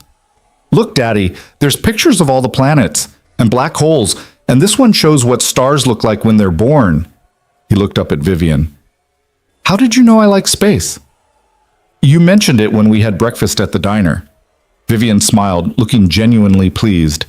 You said your favorite planet was Saturn because of the rings. You remembered. Lucas clutched the book to his chest. Can we read it together? I'd love that. They settled on the couch, Lucas wedged between Ethan and Vivian, the astronomy book spread across their laps. Vivian read in a clear, expressive voice, stopping whenever Lucas had questions and never talking down to him. Ethan watched them together, seeing the physical resemblance now that he knew to look for it. The same hazel eyes, the same way their faces lit up when they were excited about something. Mommy liked space too, Lucas said suddenly, pointing to a nebula on the page. She used to take me outside at night and show me constellations. She said they were like stories written in stars. Vivian's voice caught. Did she? What constellations did she show you? Orion, that's the hunter, and the Big Dipper, which isn't really a constellation, it's an asterism. Lucas pronounced the word carefully, proud of knowing it. And Cassiopeia, which looks like a W. Mommy said Cassiopeia was a queen who was so beautiful she made the gods jealous. I taught her that story, Vivian said softly. When we were little, Clara and I used to sneak up to the roof of our house and look at stars. Our father hated it, said it was dangerous and unladylike. But Clara loved it anyway. Did you look at Cassiopeia together? All the time. It was our favorite. Vivian's eyes were bright with unshed tears. Your mommy remembered. They read for another hour, Lucas asking endless questions about planets and gravity and whether aliens might exist. Vivian answered what she could and admitted when she didn't know, which Lucas seemed to appreciate more than having all the answers. You're smart, Lucas announced. Like Daddy. He knows lots of stuff too. Your daddy is very smart, Vivian agreed, glancing at Ethan. And you're lucky to have him. I know, Daddy takes good care of me. Lucas yawned, the excitement of the day catching up with him. Even when he's tired from work, he still reads me stories and makes breakfast and comes to all my soccer games. Ethan's throat tightened. That's what dads do, buddy. Not all dads. Tommy's dad missed his birthday because he had to work, and Sarah M's dad doesn't live with her anymore. Lucas leaned against Vivian's shoulder, his eyes drooping. I'm glad my dad is the good kind. Me too, Vivian whispered. Within minutes, Lucas had dozed off, the astronomy book sliding from his lap. Ethan carefully extracted him from between them and carried him to the pull-out couch, tucking the blanket around his shoulders. When he came back to the living room, Vivian was standing by the window, looking out at the parking lot below. He's wonderful, she said without turning around. Clara would be so proud. He's the best thing that ever happened to me. Ethan stood awkwardly, not sure what to do with his hands. Thank you for the book. That was thoughtful. I wasn't trying to buy his affection. Vivian finally turned to face him. I know how that must look, rich aunt swooping in with expensive gifts. But I saw it in a bookstore window and thought of what he'd said about Saturn, and I wanted him to know I was listening. I know, and he loved it, really. Ethan gestured to the small kitchen table. Do you want coffee? I should warn you, it's not fancy. Coffee sounds perfect. They sat across from each other while the coffee brewed, the silence stretching uncomfortably. Finally, Vivian spoke. I've been thinking about Claire's letter, about what she wrote regarding Lucas's inheritance. I've been thinking about it too. Ethan poured coffee into mismatched mugs. And I don't know what to do. Part of me wants to refuse all of it, to prove I can raise Lucas without heart money, but that's pride talking, not sense.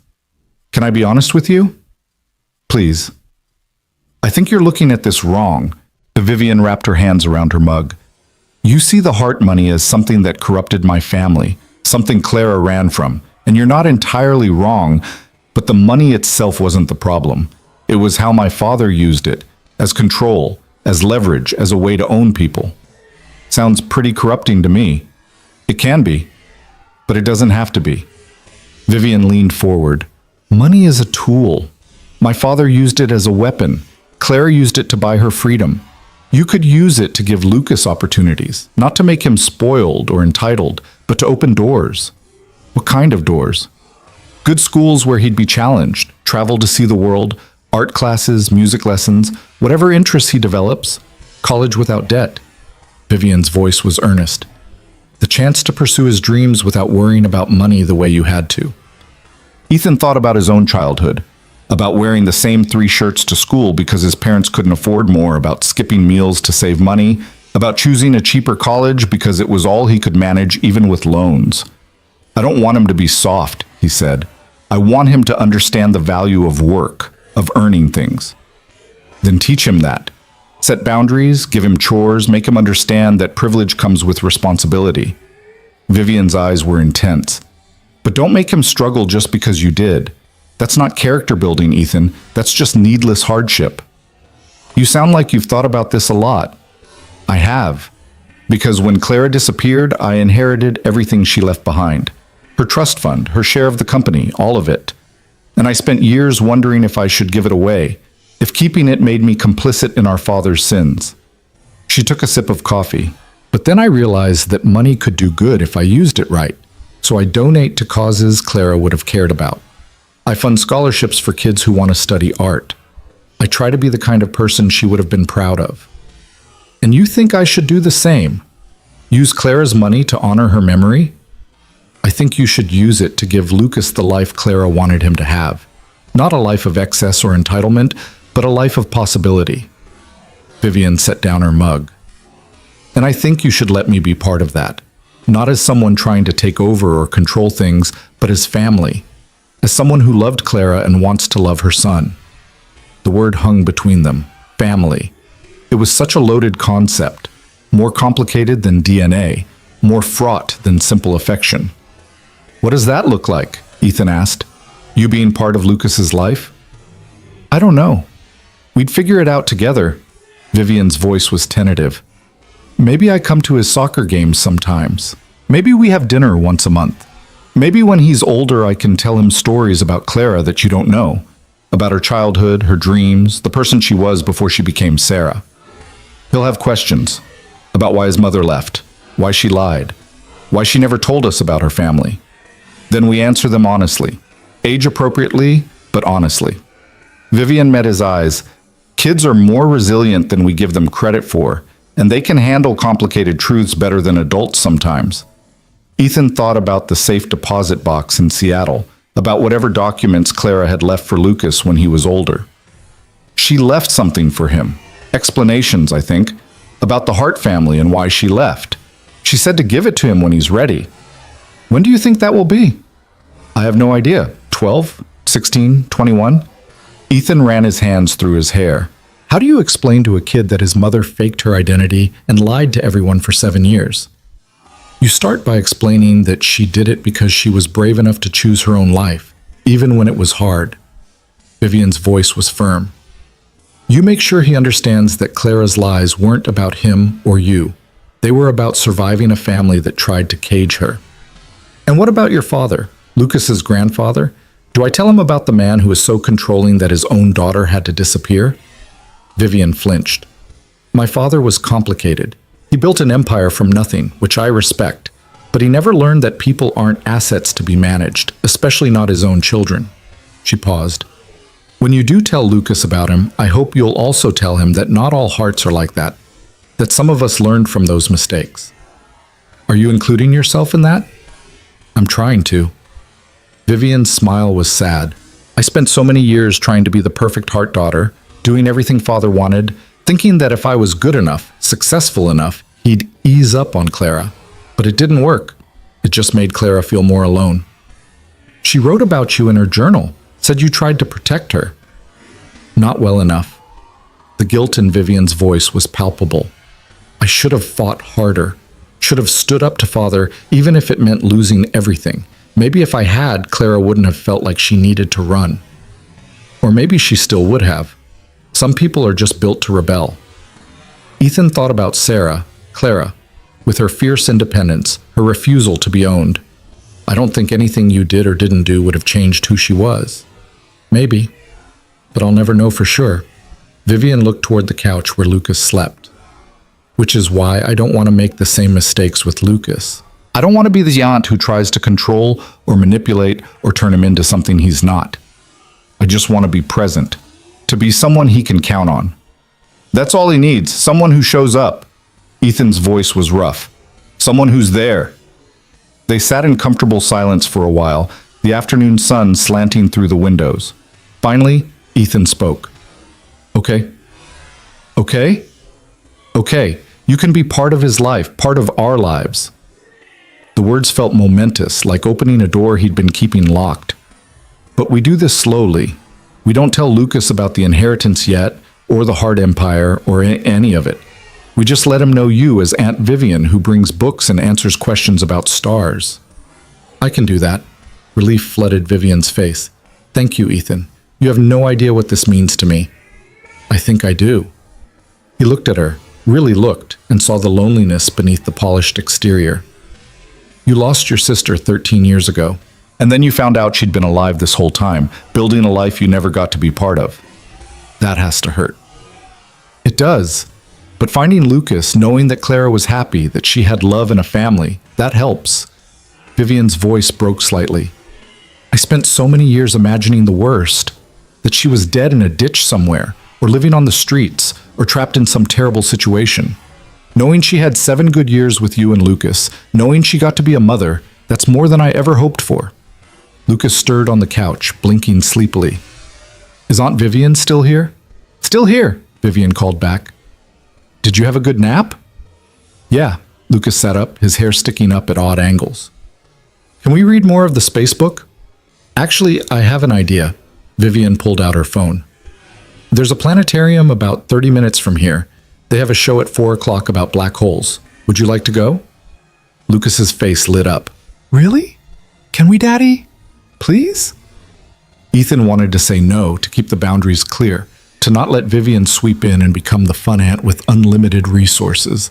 But he looked at his son's eager face and Vivian's hopeful expression, and he couldn't find a good reason to refuse. Okay, but we're buying our own tickets. Deal. Vivian smiled, and for the first time since Ethan had met her, it reached her eyes. The planetarium was crowded with families, kids pressing their faces against displays of moon rocks and meteorites. Lucas was in heaven, dragging both adults from exhibit to exhibit, asking questions faster than they could answer them. In the darkened theater, when the dome overhead filled with stars, and the narrator began explaining the physics of black holes, Lucas reached out and grabbed both Ethan's hand and Vivian's, holding them tight. Ethan glanced over at Vivian in the darkness and saw tears streaming down her face. She mouthed, "Thank you," across Lucas's head, and Ethan nodded, his own throat too tight to speak. This was what Clara had wanted, he realized. Not the money or the inheritance or the connection to the Hart legacy. She'd wanted Lucas to be loved, to be surrounded by people who would show up for him, who would take him to planetariums and answer his questions and hold his hand in the dark.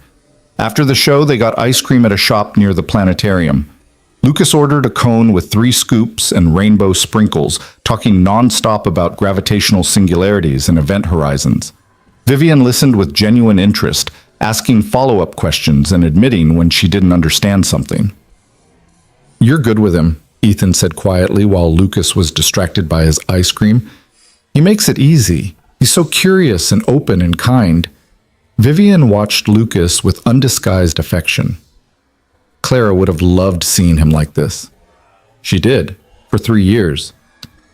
The words came out more bitter than Ethan intended. Then some drunk driver took that away from both of them. Vivian's expression shifted, becoming more guarded. About that, my security team finished reviewing the accident report. Ethan's stomach dropped. And it was exactly what the police said. A tragic accident. The other driver was 3 times over the legal limit, ran a red light, died on impact. There's no conspiracy, no foul play, nothing suspicious. She paused. I'm sorry I made you worry about that. I was being paranoid. No, I'm glad you checked. I needed to know for sure. Ethan felt a weight lift that he hadn't realized he'd been carrying. At least now I know it was just bad luck. Not someone from her past catching up with her. Just bad luck, Vivian repeated, but something in her tone made Ethan look at her more closely. What aren't you telling me? Nothing. It's just... She hesitated. The lawyer, Richard Chen. He said Clara came to see him 4 years ago to set up the trust and the letter. That was only a year before she died. So? So I'm wondering what prompted it. Why, after 3 years of living as Sarah Cole, did she suddenly decide to put her affairs in order? What made her think about death? She was pregnant with Lucas. People think about mortality when they're about to become parents.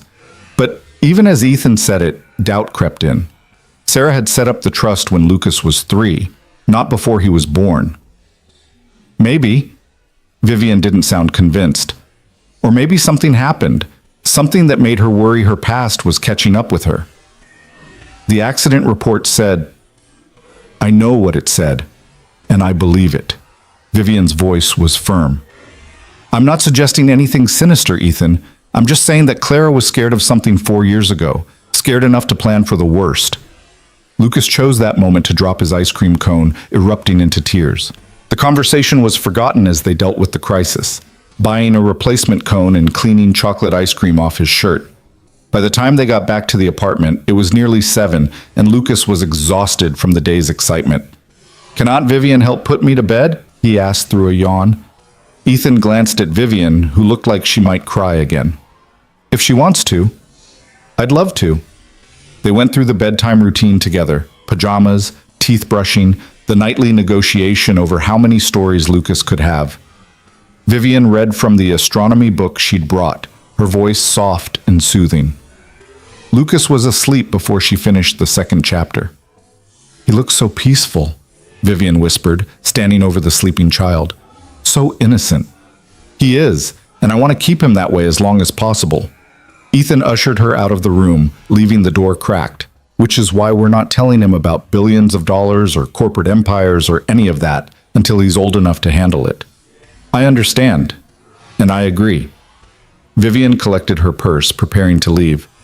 Thank you for today, for letting me be part of this. It means everything. He likes you, and honestly, I think you're good for him. He needs people besides me. The admission was harder than Ethan expected. I've been so focused on protecting him that I forgot he needs more than just protection. He needs family. And you? Vivian paused at the door. What do you need? The question caught Ethan off guard. I need Lucas to be okay. That's all that matters. That's not what I asked. Her eyes were too perceptive. When's the last time you did something for yourself? Went on a date? Saw friends? Had a life that wasn't just work and parenting? I don't have time for that. Maybe you should make time. Clara wouldn't want you to spend the rest of your life alone, throwing everything into Lucas and ignoring your own needs. I'm fine. You're surviving. There's a difference. Vivian's voice was gentle. And before you tell me to mind my own business, remember that Clara wrote in her letter that she hoped you'd find someone new. She wanted you to be happy, Ethan. Not just functional, but actually happy. I'll work on that after Lucas is grown and out of the house. That's 17 years from now. That's a long time to put your life on hold. She touched his arm briefly. Just think about it, okay? After she left, Ethan stood in his quiet apartment, her words echoing in his head. When was the last time he'd thought about his own happiness? When was the last time he'd wanted anything beyond making sure Lucas had what he needed? He couldn't remember. That night, after Lucas was asleep, Ethan pulled out his laptop and did something he'd been avoiding. He looked up the Hart family online, reading articles about Jonathan Hart's business empire, about Vivian's rise to CEO, about Clara's mysterious disappearance that had never quite left the gossip columns. The photos shocked him. There were dozens of Clara at charity galas, at company events, at family gatherings. She always looked beautiful and miserable, her smile never reaching her eyes. And next to her in many of the photos was Vivian, polished and perfect, playing the role of dutiful daughter while her sister slowly suffocated. One article, published 6 months after Clara's disappearance, quoted Jonathan Hart. "My daughter made her choice. The Hart legacy will continue with or without her." Cold, dismissive. No wonder Clara had run. Another article, this one from 2 years ago when Jonathan Hart died, showed Vivian at the funeral. She stood alone at the grave, no family beside her, her face a mask of composure. The caption read, "Vivian Hart, sole heir to the Hart Empire, lays her father to rest. Her sister Clara remains missing, whereabouts unknown." Ethan stared at that photo for a long time, understanding for the first time how truly alone Vivian had been. She'd lost her sister, her mother, her father. She'd been running a billion-dollar company by herself, carrying the weight of the Hart legacy with no one to share the burden. And now she'd found Lucas, found family, and Ethan had almost turned her away because of his own pride and fear. His phone buzzed with a text from Vivian. "Thank you again for today. Lucas is a gift. Sleep well." Ethan typed back. He had a great time. "Thank you for the book and the planetarium. Same time next Saturday?" The response came almost immediately. "I'd love that." "Good night, Ethan." He set the phone down and returned to the articles, reading everything he could find about Clara's disappearance, about the Hart family history, about the world his son was technically heir to. It was overwhelming and alien, a universe of wealth and power that Ethan had never imagined being part of. But it was Lucas's birthright, and whether Ethan liked it or not, that made it his responsibility to understand. He stayed up until 2 in the morning, researching and reading, trying to reconcile the Sarah he'd known with the Clara who stared out from these photographs. They were the same person, he told himself. The Sarah who'd laughed at his terrible jokes and burned dinner and loved him fiercely. She'd been real. Clara had simply been her name, but doubt lingered. Because the woman in these photos looked nothing like the Sarah he'd married. She looked trapped, desperate, broken. And Ethan couldn't help wondering which version had been the performance and which had been real. Or if maybe both had been true, in their own complicated way. The following weeks fell into a rhythm that felt almost normal. Vivian came over every Saturday, always bringing something thoughtful.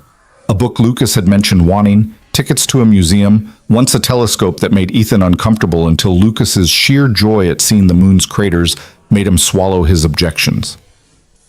They developed routines, breakfast at the diner where Sarah had once worked, afternoons at the park, evenings reading together on Ethan's worn couch. Lucas blossomed under the attention, his naturally curious nature finding a willing audience in Vivian. She never talked down to him, never dismissed his questions as childish, and she had a way of explaining complex things that made Lucas feel smart rather than small. Ethan watched them together and felt something complicated stirring in his chest. Gratitude mixed with grief, relief tangled with guilt. Because the more time he spent with Vivian, the more he saw Clara in her mannerisms. The way she tilted her head when concentrating, the unconscious habit of tucking hair behind her ear, the exact cadence of her laugh when Lucas said something unexpectedly funny. It was like living with a ghost, except the ghost was real and sitting on his couch, helping his son with homework. It was the 5th Saturday of their new arrangement when things shifted. Lucas had fallen asleep early after a particularly exhausting day at a science museum, leaving Ethan and Vivian alone in the small living room with the awkwardness that sometimes descended when they weren't focusing on the child between them.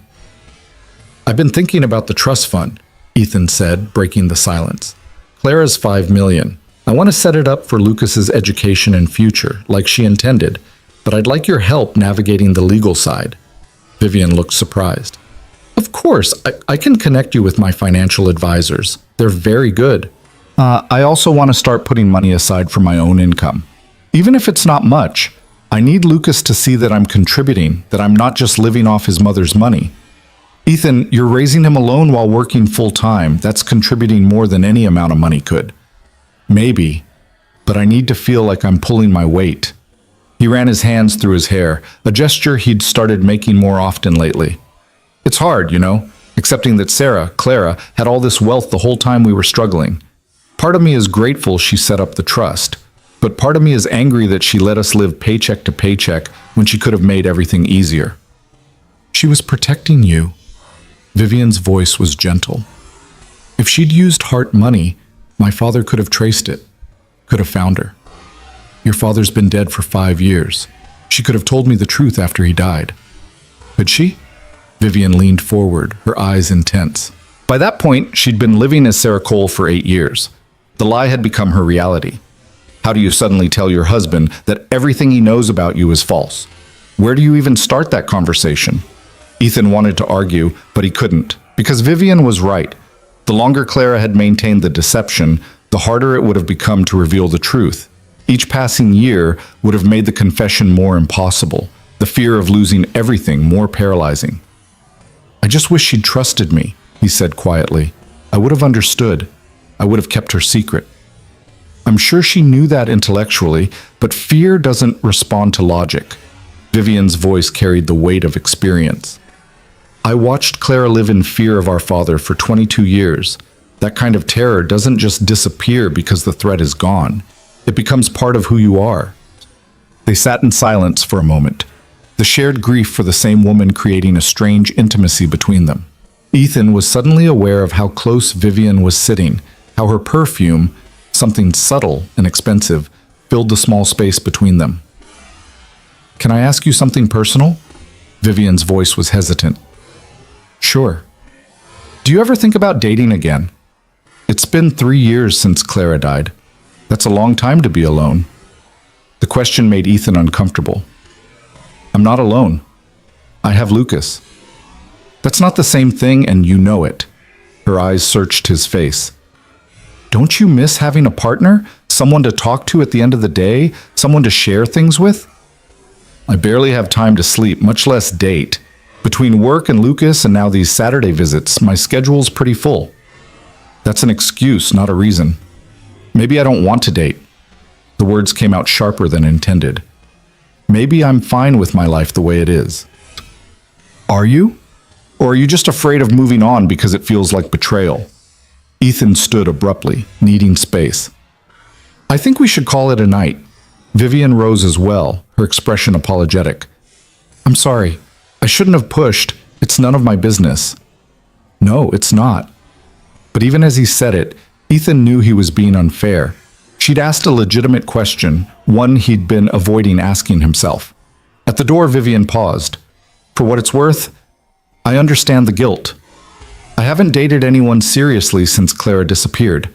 It felt wrong somehow, like I was living a life she couldn't have. That's different, is it? She met his eyes, and Ethan saw something there he'd been deliberately ignoring. We're both stuck, Ethan. Both of us holding on to someone who's gone, using that grief as an excuse not to move forward. After she left, Ethan poured himself a drink, whiskey from the cheap bottle he kept in the back of a cabinet, and tried not to think about what she'd said. But her words echoed in his head, mixing with Clara's letter, with the loneliness that sometimes hit him late at night when Lucas was asleep and the apartment felt too quiet. He missed having someone. Missed the simple comfort of another person in bed beside him, of shared morning coffee, of having someone who cared about his day. But every time he tried to imagine dating, he felt the weight of guilt pressing down on him. Clara had been gone 3 years, but it felt like a betrayal to even consider replacing her. The next week passed in a blur of deliveries and daycare pickups and the mundane chaos of single parenting. Lucas had started asking more questions about his mother, prompted by Vivian's stories and the photographs she kept sharing. Ethan tried to answer honestly without revealing too much, walking a tightrope between truth and age-appropriate information. Was Mommy rich like Aunt Vivian? Lucas asked one night during dinner. Ethan nearly choked on his pasta. What makes you ask that? Aunt Vivian lives in a really big house, And she has nice things, and she said she and Mommy grew up together, so I thought maybe they were both rich. They came from a wealthy family, yeah, but your mom chose to live simply. She didn't care about money or big houses. Why not? Because she cared about other things more, like being happy and being free to make her own choices and being with people she loved. Ethan chose his words carefully. Sometimes people who have a lot of money find out it doesn't make them happy. Your mom figured that out early. Lucas seemed to accept this, returning his attention to his spaghetti, but Ethan knew more questions would come. They always did. Saturday arrived again, and with it Vivian carrying a bag of groceries instead of her usual gift. "I thought maybe I could cook dinner for you two tonight," she said, almost shyly. "If that's okay, I know you usually do pizza on Saturdays." "You can cook?" The question came out before Ethan could stop it. Vivian laughed. "I'm not completely useless domestically. I had to learn after my parents died and the house staff retired. It was either learn to cook or live on takeout forever." Lucas was immediately excited by the prospect of anything different from their usual routine. "Can you make spaghetti? Real spaghetti, not from a box?" "I can make spaghetti with homemade sauce and fresh pasta. How does that sound?" "Amazing!"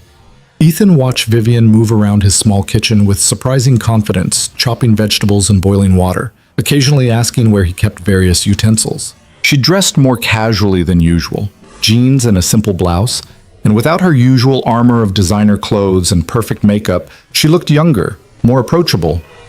"Clara taught me to make this sauce," she said, stirring tomatoes and herbs in a pot. "It was one of the few things we did together that Father approved of. He thought cooking was a useful skill for hosting dinner parties. But Clara used it differently," Ethan guessed. "She used to make huge batches and give it away to homeless shelters. Said if she had to learn fancy cooking, she'd at least use it for something good." Vivian's smile was sad. Father never found out. He would have been furious. Hearts don't associate with charity cases, only prestigious foundations. Lucas was sitting at the kitchen table, supposedly doing homework, but actually watching Vivian cook with rapt attention. "Aunt Vivian, did you and Mommy fight a lot?" "Sometimes. Most siblings do." Vivian didn't break her stirring rhythm. "We were very different people. I liked following rules and your mom liked breaking them, but we loved each other, even when we didn't understand each other." "I wish I had a sibling," Lucas said wistfully. "Then I'd have someone to fight with." The words hit Ethan like a punch. He'd never thought about giving Lucas a sibling, never even considered dating seriously enough to imagine that future. His son would grow up alone, an only child with no extended family except the aunt who'd appeared out of nowhere. Dinner was surprisingly good, better than anything Ethan had made in years. They ate at the small table, Lucas chattering about school while Vivian and Ethan exchanged glances over his head. There was something domestic about the scene, something that felt dangerously like family. After Lucas went to bed, Vivian helped clean up despite Ethan's protests. They worked in comfortable silence, falling into an easy rhythm of washing and drying dishes. "Thank you for dinner," Ethan said. "You didn't have to do that." "I wanted to. It felt nice cooking for people again. I usually just eat whatever the chef prepares at the house." She dried the last plate carefully. "It's lonely, eating by yourself in that big dining room every night. You could hire more staff, have people around. That's not the same as having family." Vivian set down the dish towel and turned to face him. "Can I be honest about something?" "You're always honest." "I'm falling in love with Lucas." The words came out in a rush. "Not in a creepy way. I just mean he's my nephew and he's wonderful and I look forward to Saturdays all week. And the thought of ever losing access to him terrifies me." "You're not going to lose access to him." Ethan was surprised by how much he meant it. "Your family. You're his aunt. That's not going to change." "But what if you meet someone? What if you remarry and your new wife doesn't want me around? What if Lucas grows up and decides he doesn't need some random rich aunt in his life?" "Then we'll deal with it. But right now, today, you're important to him, to both of us." The admission felt significant. "I know I was resistant at first and I'm sorry for that. But you've been good for Lucas. He's happier when you're around." "And you?" Vivian's voice was quiet. Am I good for you too? The question hung in the air between them, loaded with implications Ethan wasn't ready to examine. You're good for our family. That's what matters. Something flickered in Vivian's expression. Disappointment maybe, or resignation. But she smiled and collected her purse. I should go. Same time next week? Actually, I was thinking maybe we could do something different. Lucas has a school play on Wednesday night. He's a tree in the forest scene. Would you want to come? Vivian's face lit up with such genuine joy that Ethan felt his chest tighten. I'd love that. Text me the details? After she left, Ethan sat in the dark living room and tried to understand what was happening. Somewhere along the way, Vivian had stopped being just Lucas's aunt and had become something more complicated.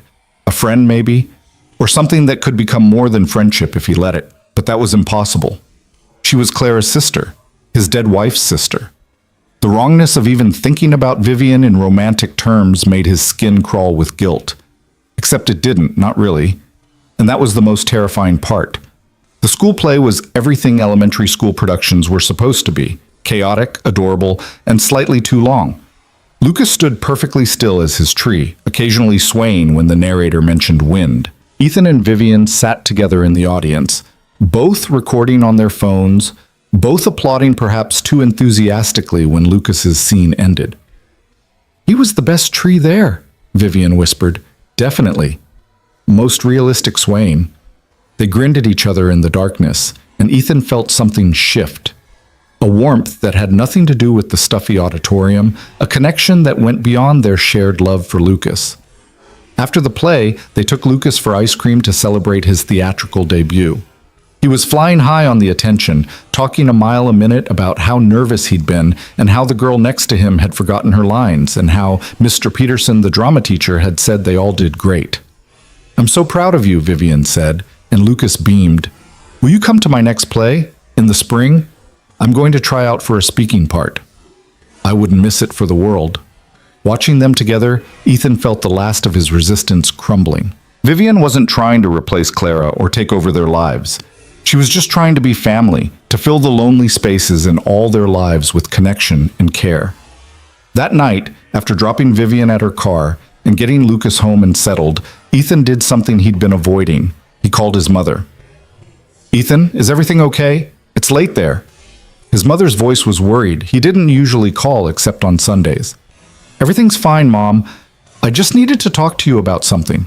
Is it Lucas? Is he sick? No, Lucas is great. Actually, that's kind of what I'm calling about. Ethan took a deep breath.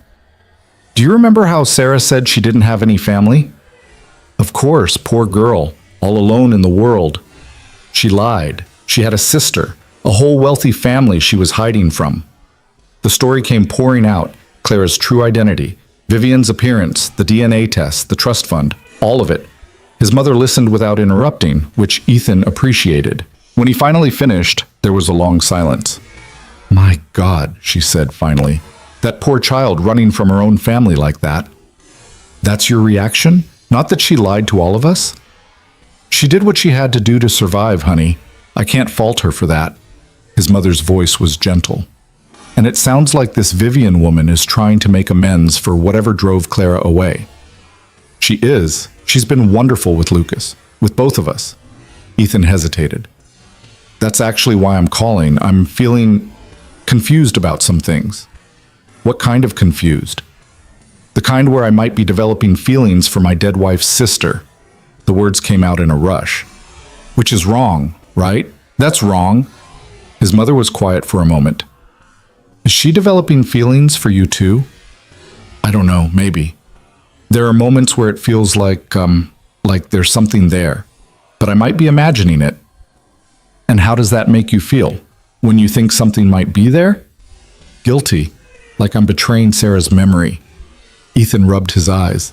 But also kind of hopeful, which makes me feel even more guilty. Ethan, honey, you're allowed to move on. Sarah's been gone for 3 years. You're allowed to want companionship, to want love again. But with her sister, that feels wrong. Why? Because society says so? His mother's voice was firm. Or because you genuinely think Sarah would be upset? Ethan thought about Clara's letter. about her explicit wish that he find someone new. She wrote that she wanted me to move on, to find happiness again. Then maybe you should listen to her. But what if I'm just transferring my feelings for Sarah onto Vivian because she looks like her? What if I'm using her as a replacement instead of seeing her as her own person? Are you? His mother's question was pointed. When you're with Vivian, are you thinking about Sarah or are you thinking about Vivian? Ethan considered this honestly. When had he stopped comparing them? When had Vivian become just Vivian instead of Clara's sister? It had been weeks ago, he realized. Somewhere between the planetarium and the school play, Vivian had become her own person in his mind.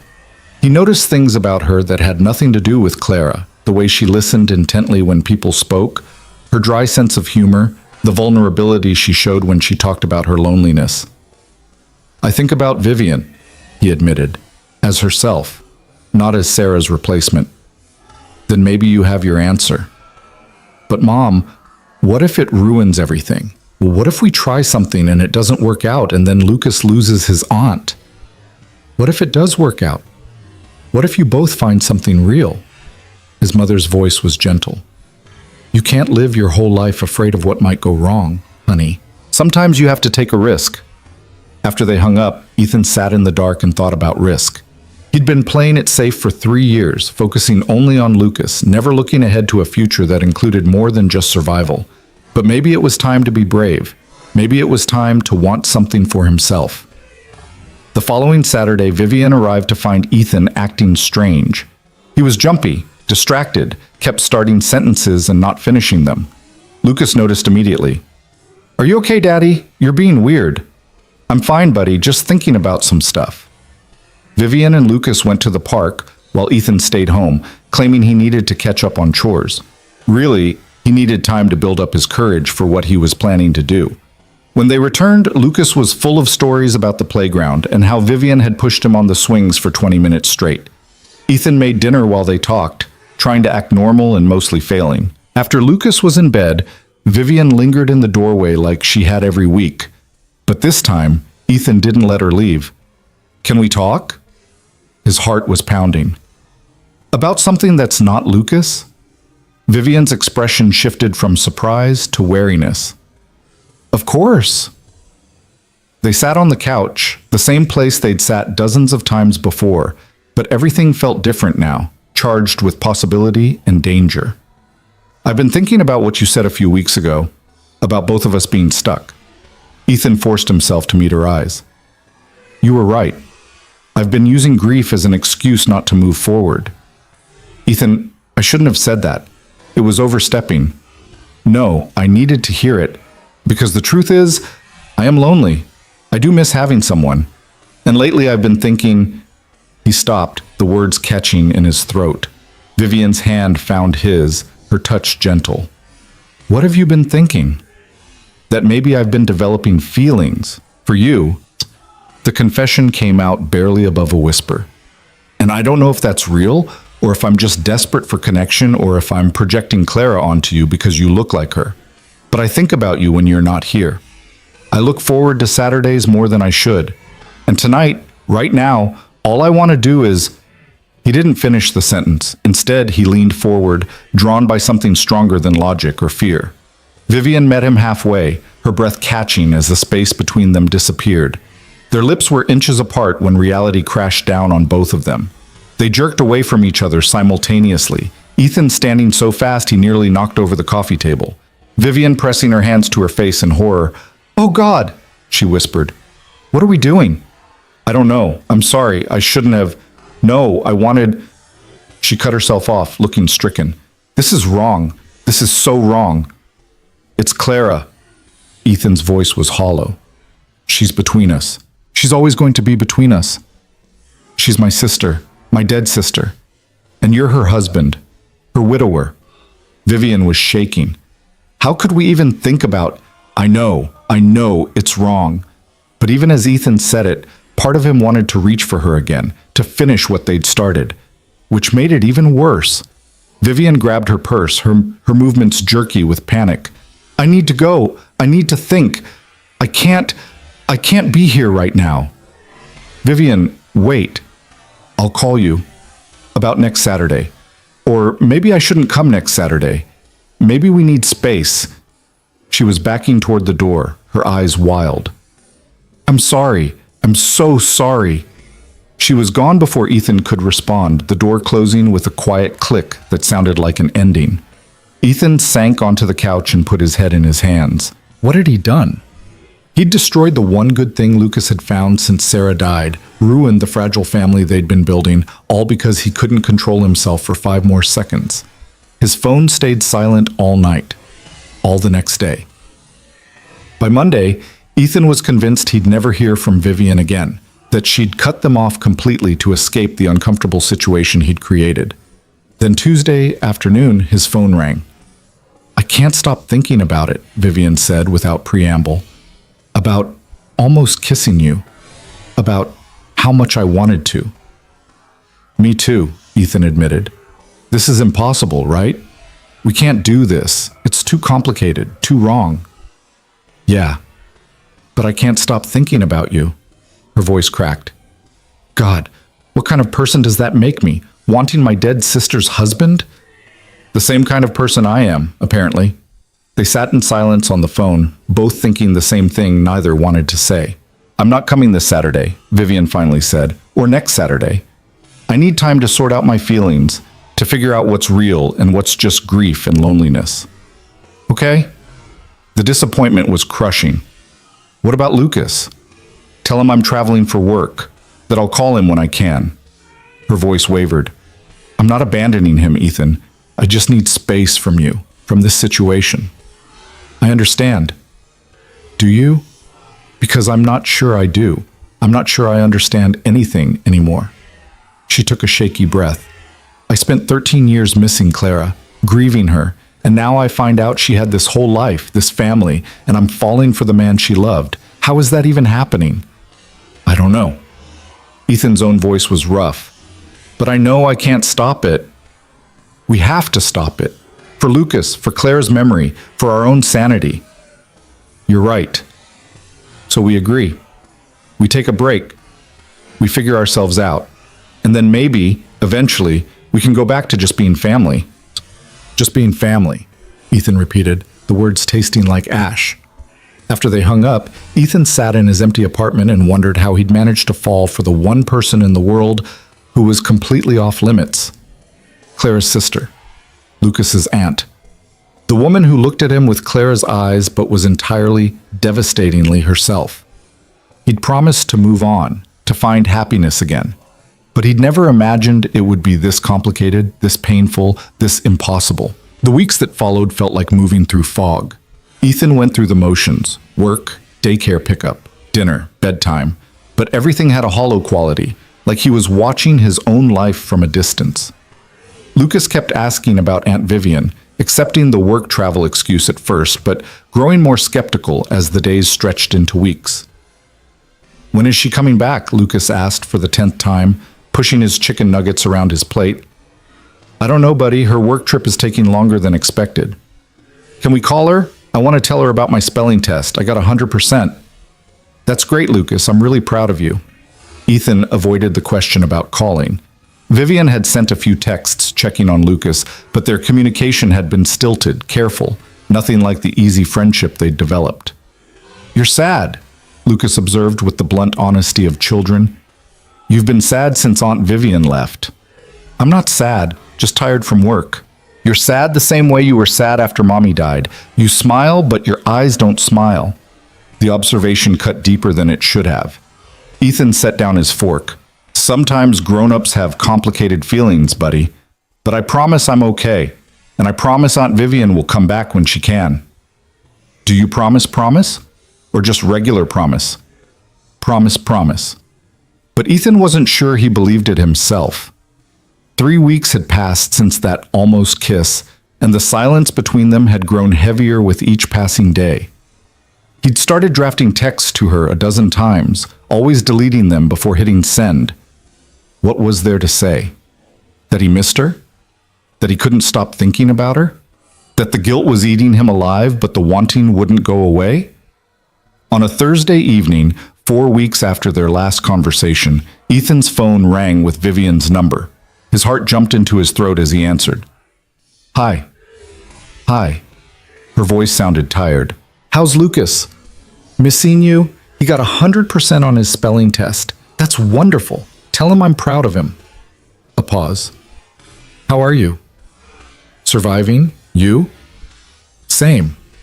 Another pause, longer this time. I've been seeing a therapist, trying to sort through everything. That's good. That's really good. She asked me something interesting. She asked if I was attracted to you because you loved Clara, or if I was attracted to you despite the connection to Clara. Vivian's voice was careful, measured. I've been thinking about that question a lot. And? Ethan's mouth was dry. And I think it's both. I think part of me is drawn to you because you represent Clara's happiness, this life she built that I never got to be part of. But I'm also drawn to you because you're kind and patient and you're an incredible father. Because you make me laugh. Because when I'm with you, I feel less alone. Ethan closed his eyes. Lucas's voice from the other room, a reminder of all the reasons this conversation was dangerous. Vivian, I know all the reasons this is impossible. Believe me, I've listed them to my therapist every week, but I can't make the feelings go away just because they're inconvenient. What do we do? I don't know. But I miss Lucas, and I miss you, and I hate that I'm missing his childhood because I'm too much of a coward to face this situation. You're not a coward. You're being smart, protecting everyone. Am I? Or am I running away just like Clara did, except from different things? Vivian's voice cracked. My therapist said something else. She said that sometimes the right thing and the easy thing aren't the same, and that avoiding pain doesn't make it go away. What are you saying? I'm saying I want to try, not jumping into anything, not rushing, but just being honest about what we're feeling. Seeing if there's something real here or if it's just grief and loneliness making us grasp at each other. Every logical part of Ethan's brain screamed that this was a terrible idea, but his heart, the part he'd been trying to ignore for weeks, surged with hope. What about Lucas? What do we tell him? The truth. Age appropriate, but the truth. That we care about each other, and we're trying to figure out what that means. Vivian's voice strengthened. And if it doesn't work out, we handle it like adults. We don't let it affect his relationship with me. We put him first, always. Always? Ethan agreed. Can I come over this Saturday? Like before? Yeah, Lucas will be thrilled. And you? The question was tentative, hopeful. Yeah, Ethan said quietly. Me too. Saturday morning, Lucas woke up buzzing with excitement. Is Aunt Vivian really coming? You're sure? I'm sure. She'll be here at 2. Can we make her lunch to show we missed her? They spent the morning attempting to make sandwiches that looked presentable, Lucas carefully arranging chips on plates and pouring juice into their nicest glasses. Ethan watched his son fuss over details and felt his chest tighten with love and fear in equal measure. Whatever happened with Vivian, Lucas's well-being had to come first. When the doorbell rang at 2 o'clock sharp, Lucas raced to answer it. Vivian stood in the hallway holding a small wrapped box, looking nervous in a way Ethan had never seen her. She'd dressed simply, jeans and a sweater, but she'd clearly taken care with her appearance. I missed you so much, Lucas said, throwing his arms around her waist. I missed you too, sweetheart. Vivian hugged him back, her eyes finding Ethan's over Lucas's head. The look that passed between them was electric, full of everything they hadn't said. They had lunch at the small table, Lucas monopolizing the conversation with everything Vivian had missed. His spelling test, a field trip to the fire station, a new friend named Marcus who collected rocks. Vivian listened with complete attention, asking questions and laughing in all the right places, but Ethan could feel the tension humming beneath the surface. After lunch, Lucas wanted to show Vivian a Lego spaceship he'd built. While they worked on adding modifications in the living room, Ethan cleaned up the kitchen and tried to calm his racing heart. This was happening. They were really going to try this. Around 4, Lucas started yawning. The excitement of Vivian's return combined with his active morning had worn him out. Why don't you rest for a bit, buddy? Ethan suggested. You can watch a movie in your room. But Aunt Vivian just got here. I'll still be here when you wake up, Vivian promised. I'm not going anywhere. Once Lucas was settled with the movie, Ethan and Vivian finally had the conversation they'd been avoiding. They sat on opposite ends of the couch, a careful distance between them, both afraid to get too close. I've been thinking about what you said, Ethan started, about trying, and I want to, but I'm terrified. Me too. Vivian's hands twisted in her lap. Terrified of messing this up, of hurting Lucas, of disrespecting Clara's memory. My mom said something that's been stuck in my head. She asked if I thought Sarah would be upset about us. What did you say? I said I didn't know. But then I went back and read Clara's letter again, really read it, and she was explicit. She wanted me to move on. She wanted me to find someone new. But did she mean her sister? Vivian's voice was pained. That feels like a stretch. Maybe. Or maybe she knew you better than anyone. Maybe she knew that if anyone could understand what it means to love her and lose her, it would be you. Ethan shifted slightly closer. We're not replacing her, Vivian. We're both carrying her with us. Maybe that's exactly why this could work. Or maybe that's exactly why it won't. How do we build something new when we're both drowning in grief for the same person? I don't know, but I know I haven't felt this alive in 3 years. And I know that when you're not here, everything feels dimmer. Ethan took a breath. I know it's complicated and messy and possibly a disaster waiting to happen, but I also know I want to try. Vivian was crying now, silent tears tracking down her cheeks. I'm so scared of losing you both. If we try this and it fails, I lose Lucas too. And I can't survive losing another person I love. Then we don't fail. We communicate, we're honest, we put Lucas first, and we don't fail. Ethan reached across the space between them, offering his hand. We take it slow. We're careful. And we don't make promises we can't keep. Vivian stared at his outstretched hand for a long moment before taking it. The contact sent electricity up Ethan's arm, a feeling he'd almost forgotten existed. Slow, she agreed. Careful. Lucas first. Always Lucas first. They sat holding hands like teenagers, neither sure what came next. Finally, Vivian spoke. Can I tell you something I've never told anyone? Anything. When Clara disappeared, I was angry with her. Furious, actually. She left me alone to deal with Father, to run the company, to manage everything. And part of me hated her for it, even while I was terrified something terrible had happened to her. Vivian's voice shook. When I found out she'd died, my first feeling was relief. Relief that I finally had an answer, that the wondering was over. And I've carried that guilt ever since. What kind of person feels relieved that their sister is dead? The kind who spent 13 years in limbo, not knowing if she was alive or suffering or happy somewhere without you. Ethan squeezed her hand. Grief isn't logical, Vivian. Neither is relief. I've spent so much of my life trying to be perfect. The perfect daughter, the perfect CEO, the perfect heart. And with you and Lucas, I just want to be myself, flawed and messy and figuring it out as I go. That's all we are, flawed and messy. Ethan managed to smile. We're kind of perfect for each other that way. The movie in Lucas's room ended and they heard him stirring. They pulled apart quickly, the spell broken but not forgotten. Lucas emerged, rubbing his eyes. Are you guys being weird again? Ethan and Vivian exchanged glances, and something passed between them. A decision, an agreement, a leap of faith. Buddy, can we talk to you about something? Ethan pulled Lucas onto his lap. Something kind of grown up?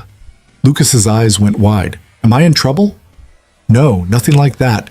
But Aunt Vivian and I need to tell you something, and we need you to be honest about how you feel about it. Vivian moved closer, her hand finding Lucas's small one. You know how your daddy and I have been spending a lot of time together? Because you're my aunt, and daddy is my daddy. Right, but we've also become friends, good friends. And sometimes when grown-ups are good friends, they start to have special feelings for each other. Lucas looked between them, his 6-year-old brain working to understand. Like boyfriend-girlfriend feelings? Maybe. We're not sure yet. But we wanted you to know that we're going to try to figure it out together. Ethan kept his voice gentle. How do you feel about that? Is Aunt Vivian going to be my new mommy? No, Vivian said firmly. Your mommy was special and irreplaceable. No one will ever be your mommy except her. But I could be someone else in your life. Someone who cares about you and your daddy very much. Lucas thought about this seriously. Would you still be my aunt? Always. That won't change no matter what. And you won't go away again? On long work trips? Not if I can help it. Vivian's voice caught. I missed you too much. Okay then. Lucas seemed satisfied with this explanation. Can we have pancakes for dinner? Just like that, the moment of tension passed. Children had a way of accepting the complicated and moving on to the immediate, and right now the immediate concern was pancakes. They made dinner together, the three of them crowded into the small kitchen, flour everywhere, and Lucas more hindrance than help. But there was laughter, real laughter, and for the first time in weeks, Ethan felt like he could breathe. After Lucas was in bed, Vivian reading him 2 chapters from the astronomy book, they returned to the couch, sitting closer than before but still careful. That went better than I expected, Vivian said. Kids are adaptable. It's adults who make things complicated. Speaking of complicated, Vivian turned to face him. What now? Do we date? Do we just keep doing what we've been doing? What does slow and careful actually look like? I think it looks like this. Saturday visits, family dinners, getting to know each other without the panic of almost kissing hanging over us. Ethan smiled. We're already doing most of it. We just acknowledge that there's something more building. And when do we tell people? Your family, my friends? When we're ready? When we're sure this is real and not just 2 lonely people grasping at comfort. Vivian nodded slowly. My therapist said something else. She said the best relationships are built on friendship first. That rushing to romance often means skipping the foundation. Then we build the foundation. We take our time. Ethan reached for her hand again, the gesture already becoming familiar. No pressure, no expectations, just us figuring it out. Just us figuring it out, Vivian repeated, and for the first time since that almost kiss, she smiled without the shadow of guilt behind it. The following weeks fell into a new rhythm. Vivian came over twice a week now, Saturdays and Wednesdays after work. They cooked dinner together, helped Lucas with homework, watched movies on the couch with Lucas between them. To an outside observer, they might have looked like a family, but they moved carefully around the undefined space between friendship and something more. Ethan found himself looking forward to Vivian's visits with an intensity that both thrilled and terrified him. He noticed small things about her, how she hummed while cooking, the way she unconsciously touched her necklace when nervous, the particular shade of gold her eyes turned in lamplight. These were Vivian's details, not Clara's, and he catalogued them carefully. One evening, about 6 weeks into their new arrangement, Vivian arrived with news. I've been thinking about something Lucas said, about wishing he had a sibling. Ethan looked up from the vegetables he was chopping. Okay. Obviously, I can't give him that, but I could give him cousins. She rushed on before Ethan could respond. The Hart estate includes a summer house on Martha's Vineyard. It's been sitting empty since my parents died. I was thinking of opening it up, maybe hosting a family reunion of sorts. What family? I thought you and Clara were it. We have cousins. Second cousins, actually. Father kept them at arm's length because they weren't direct line Harts. But they exist. There are kids Lucas's age, teenagers, young adults, a whole branch of the family that got frozen out because of Father's pride. And you want to reconnect with them? I want Lucas to have family beyond just us. I want him to know he comes from somewhere, that he has roots and connections. Vivian set down her purse. And selfishly, I want to stop being alone in that big house. I want noise and chaos and people who don't expect me to be perfect all the time. Ethan considered this. What do you know about these cousins? Not much, but I've been doing research, making calls. Most of them are good people who got cut off through no fault of their own. They deserve to be part of the family again. And if they judge Lucas, if they judge you for wanting a relationship with your sister's widower, then they're not the kind of people I want in our lives anyway. Vivian's voice was firm. But I don't think they will. From what I've learned, most of them hated my father. They'll probably be thrilled that I'm finally breaking free of his controlling legacy. The word "our" hadn't escaped Ethan's notice. our lives. Somewhere along the way, their lives had become intertwined, a plural instead of singular. When were you thinking of doing this reunion? Next month. Give everyone time to arrange travel. It would be a long weekend, Friday to Monday. She hesitated. I'd want you and Lucas there. Both of you, if you're comfortable with that. As what? Lucas's father and your friend? As my family, Vivian said simply. However we want to define that. Ethan set down his knife and turned to face her fully. You know people are going to talk. They're going to assume things, make judgments. Let them. I've spent my whole life caring what people think. I'm done with that. She moved closer, her eyes intense. I care what you think. What Lucas thinks. The rest is noise. Something shifted in that moment. Ethan reached out and cupped her face, his thumb brushing her cheekbone. She leaned into the touch, her eyes closing. I think about kissing you all the time, he admitted quietly. But I keep stopping myself because I'm not sure we're ready. When will we be ready? Vivian's eyes opened, searching his face. We've been building this foundation for weeks. At some point, we have to trust it's solid enough to support more. Are you saying you want me to kiss you? I'm saying I'm tired of waiting for permission that might never come. From ourselves, from Clara's ghost, from the universe. She moved even closer until they were breathing the same air. I'm saying that if we're going to do this, we need to actually do it. This time, when Ethan leaned in, neither of them pulled away. The kiss was tentative at first, both of them half expecting guilt or wrongness to crash down on them. But there was only rightness, the soft press of lips, the gentle exploration, the feeling of pieces clicking into place. When they finally broke apart, Vivian was crying again, but she was smiling too. No guilt? She whispered. No guilt, Ethan confirmed, surprised to find it true. Just rightness. Just rightness, she agreed and kissed him again. They were so absorbed in each other that they didn't hear Lucas's bedroom door open, didn't notice him padding out to the living room until his voice broke the spell. Are you guys kissing? They sprang apart like guilty teenagers. Lucas stood in his pajamas, clutching his stuffed dinosaur, looking more curious than upset. We are, Ethan admitted, because lying seemed worse than the truth. Is that okay with you? Lucas considered this with the seriousness of a judge. Does this mean Aunt Vivian is your girlfriend now? Maybe, if that's okay with you. Will she be here more often? Probably yes. And she'll still read me stories and help with homework? Of course, Vivian said, her voice thick with emotion. Then it's okay with me. Lucas climbed onto the couch between them, settling in like he belonged there. Can we watch a movie? The dinosaur one? Just like that, the moment was diffused. They queued up the movie, Lucas between them, and somewhere during the opening credits, Lucas fell asleep. Ethan and Vivian sat in the flickering light, hands linked behind Lucas's sleeping form, and everything felt possible. The month leading up to the family reunion passed in a blur of planning and nervous anticipation. Vivian threw herself into organizing, determined to do right by the relatives her father had shut out. Ethan helped where he could, mostly by keeping Lucas occupied while Vivian made endless phone calls and arrangements. Their relationship deepened naturally, kisses becoming more frequent but never rushed, conversations stretching late into the night after Lucas was asleep.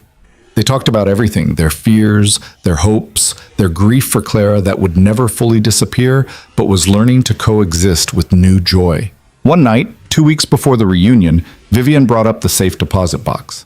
Have you thought about when you'll give Lucas the materials Clara left for him? Not until he's older, 12 at least, maybe later. Ethan had thought about this a lot. He's too young to understand the complexity of what she did. Can I ask what's in it, or is that too personal? I don't know. I haven't opened it yet. At Vivian's surprised look, he shrugged. I've been too afraid. Whatever's in there, it's Clara's final words about her family, about why she left. What if it changes how I see everything? Would that be so terrible? Having a fuller picture? I guess not. Ethan ran his hands through his hair. Do you want to go with me? To Seattle to open the box? Are you sure? That feels like something deeply personal. You're part of this now. Part of us. And whatever's in that box, it's your family history too. He reached for her hand. Plus, I don't want to do it alone. They flew to Seattle the following weekend, Lucas staying with Ethan's parents. The trip felt significant, like they were crossing a threshold together. At the bank, a clerk led them to a small private room and brought the safe deposit box. It was larger than Ethan expected, heavy with whatever secrets it contained. Do you want me to wait outside? Vivian asked. No, stay. Ethan took a breath and opened the box.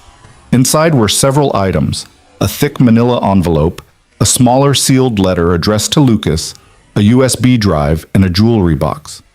Ethan opened the jewelry box first, finding a necklace he recognized. Clara had worn it in some of the childhood photos Vivian had shown him. This was hers, Vivian said softly, touching the delicate chain. Mother gave it to her for her 16th birthday. I thought she'd thrown it away when she left. She kept pieces of her old life, pieces of you. Ethan handed her the necklace. Maybe you should have it until Lucas is old enough. Vivian clutched it to her chest, overcome. They moved on to the manila envelope, which contained newspaper clippings, legal documents, and what appeared to be a journal Clara had kept during her first year away from the Hart family. The journal entries were raw, painful to read. Clara had been terrified those first months, constantly looking over her shoulder, afraid of being found. But there was also joy in the entries, the freedom of choosing her own clothes, her own food, her own schedule, the simple pleasure of being nobody. The USB drive contained videos, dozens of them, time-stamped from before Lucas was born through a week before Clara's death. Ethan's hands shook as he plugged it into his laptop. The first video showed Clara, looking younger than Ethan remembered, sitting in their old apartment. "Hi, baby," she said to the camera, and Ethan realized she was talking to Lucas, to a future version of their son. "You're not born yet, but you will be in about 6 months. And someday, when you're old enough to understand, your daddy is going to show you this." They watched video after video, Clara talking to the son who would grow up without her. She told him about her family, about why she'd left, about meeting Ethan, and falling in love. She was honest about her lies, but also honest about her happiness. In the final video, recorded a week before her death, Clara looked tired but content. "I hope you never have to watch these videos, Lucas. I hope I'm there to tell you all of this in person. But if you're watching this, it means something happened to me." She smiled sadly. "I want you to know that every choice I made, leaving my family, creating a new identity, lying about who I was, I made because I wanted to be free. And I was free, baby. With you and your daddy, I was free."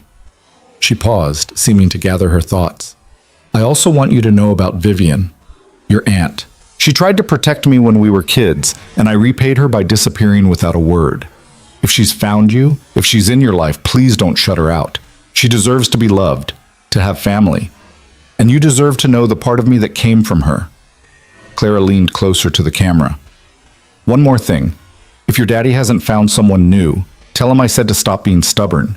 Tell him that being alone isn't noble, it's just lonely. And tell him I want him to be happy more than I want him to be faithful to my memory." The video ended. Ethan and Vivian sat in silence, both crying. "She knew," Vivian finally said. "Somehow she knew this might happen. Or she just knew us, knew that we'd both be stubborn and guilty and too afraid to reach for happiness." Ethan closed the laptop carefully. "She gave us permission, both of us. Does that make it easier or harder?" "Easier, I think, because now it's not just about what we want. It's about honoring what she wanted for us." They spent the rest of the day in Seattle, walking through Pike Place Market and along the waterfront, talking through everything they'd learned. By the time they flew home that evening, something had settled between them. A peace, an acceptance, a sense of moving forward with Clara's blessing rather than against her memory.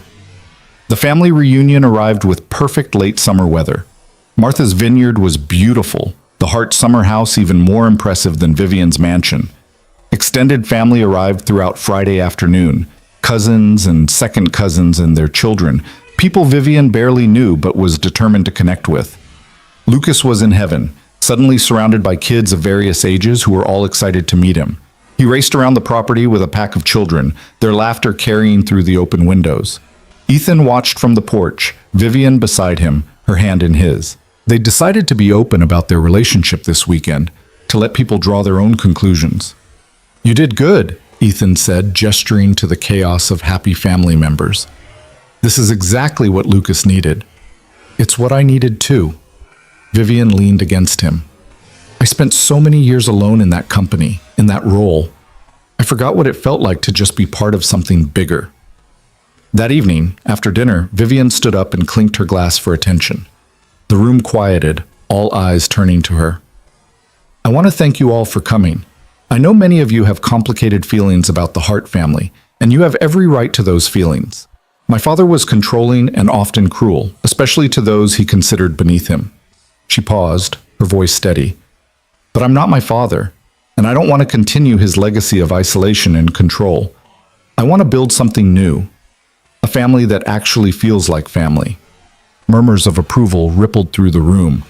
Vivian continued, "I also want to introduce you to someone very special, my nephew, Lucas Cole."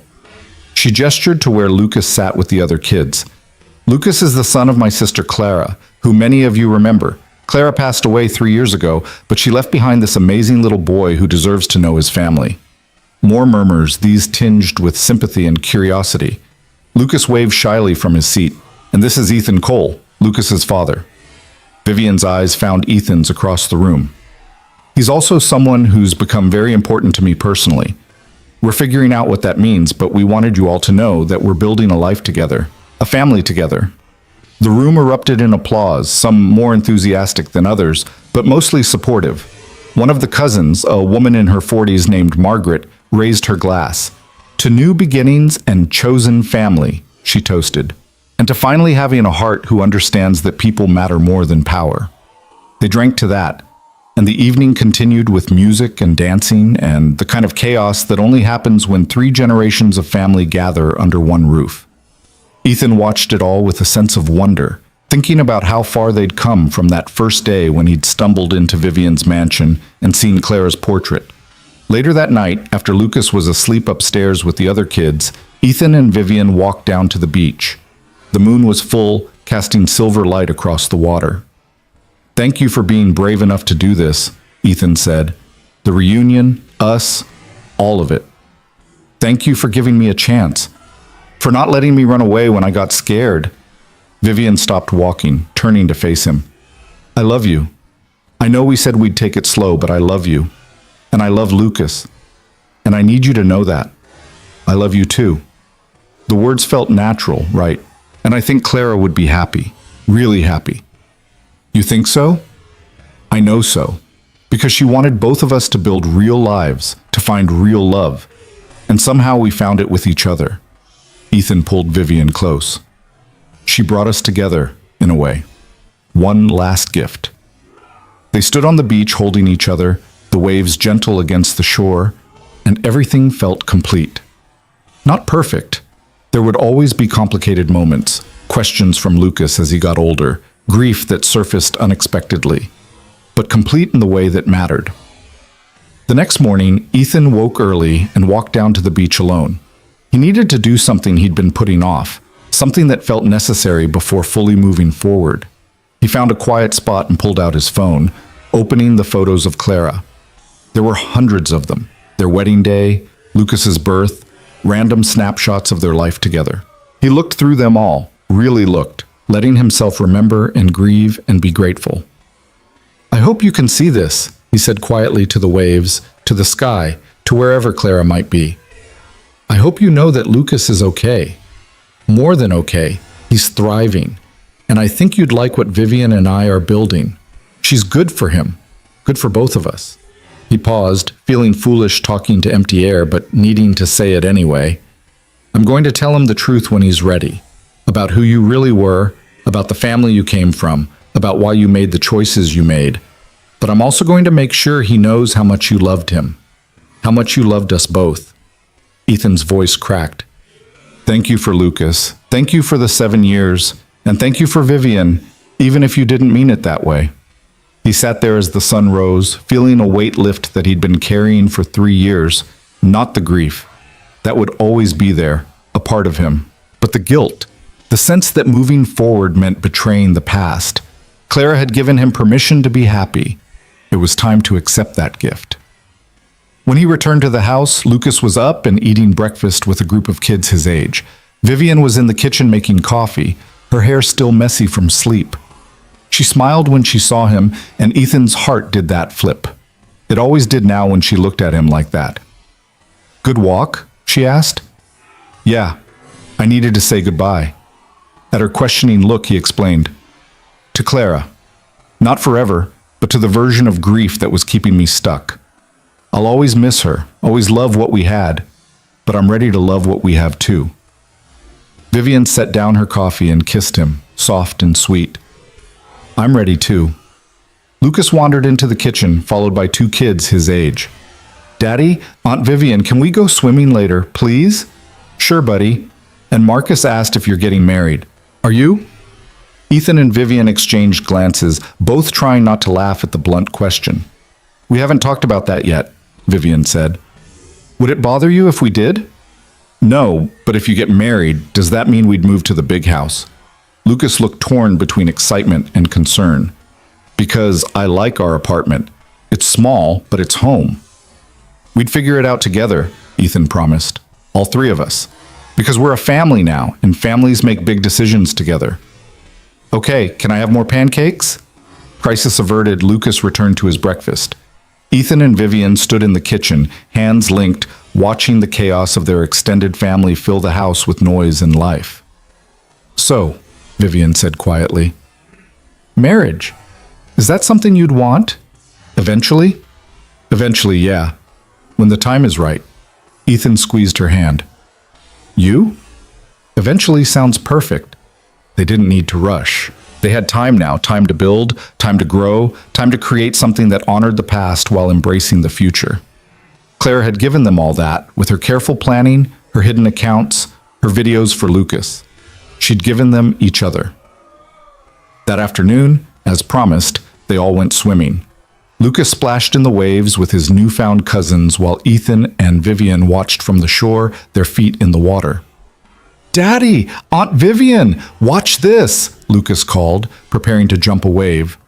They watched together, applauding his successful jump, and Ethan felt a sense of peace he'd thought he'd never find again. His son was happy, surrounded by family. The woman he loved stood beside him, no longer afraid of what they were building. And somewhere, he hoped, Clara was at peace too, knowing her son would grow up loved and supported and free to be whoever he wanted to be. "Why doesn't Aunt Vivian come anymore?" Lucas had asked weeks ago when Vivian had been avoiding them. The question had been innocent but devastating, proof that her absence left a hole. Now Lucas never had to ask that question. Because Vivian was here, would continue to be here, woven into the fabric of their daily lives in ways that felt natural and right. As the sun set over the vineyard, casting the world in shades of gold and pink, the extended family gathered on the beach for a bonfire. Someone produced marshmallows and graham crackers. Kids ran in circles while adults talked and laughed. Margaret, the cousin who'd toasted earlier, settled next to Ethan. "You're good for her," she said, nodding toward Vivian, who was helping Lucas roast a marshmallow. "I haven't seen her this relaxed since before Jonathan died. Maybe ever." "She's good for us too, for Lucas and me. Clara would approve, I think." She always wanted Vivian to break free of the family expectations, to find something real. Margaret smiled. Looks like she finally did. Ethan watched Vivian laugh at something Lucas said, her face illuminated by firelight, and thought about the impossible journey that had brought them here. A portrait in a mansion, a DNA test, hidden millions and secret identities, grief and guilt and the slow, careful building of something new. It shouldn't have worked. By all rights, this relationship should have been a disaster, too complicated, too fraught with ghosts and impossible expectations. But somehow, it had become the most natural thing in the world. 2 people who'd loved the same woman finding a way to love each other, not despite that shared history, but because of it. Lucas came running over, marshmallow sticky hands reaching for Ethan. "Daddy, we're going to tell ghost stories." Will you come? Wouldn't miss it. And Aunt Vivian? I'm coming too, Vivian said, joining them. She looked at Ethan over Lucas's head, her expression soft with love and hope. We're all coming. They walked back to the bonfire together, Lucas between them holding both their hands, and Ethan thought about Clara's final video, about her wish for him to find happiness, for Vivian to have family, for Lucas to know where he came from. She'd given them all of that. One last gift from a woman who'd spent her life running from family only to create something beautiful in her absence. As they sat around the fire, Lucas leaning against Vivian's shoulder and Ethan's arm around both of them, he silently thanked Clara for everything she'd given them. The obvious gifts: Lucas, the financial security, the introduction to Vivian, but also the harder gifts, the lesson that love wasn't about perfection, but about showing up. The understanding that family could be chosen as well as born. The permission to move forward without forgetting the past. The ghost stories started, kids shrieking with delighted fear, while adults laughed and added details. Stars began to emerge overhead. The same constellations Clara had shown Lucas, the same sky that connected their past to their present. And there, on a beach in Martha's Vineyard, surrounded by family both old and new, Ethan Cole finally understood what Clara had known all along. That freedom wasn't about running away. It was about choosing, every day, to build a life worth living. To love honestly, parent fully, and let yourself be loved in return. She'd done that. And now, with Vivian by his side and Lucas in his arms, Ethan was doing it too. Not replacing what he'd lost, but honoring it by creating something new, something real, something free, something that felt, at last, like coming home.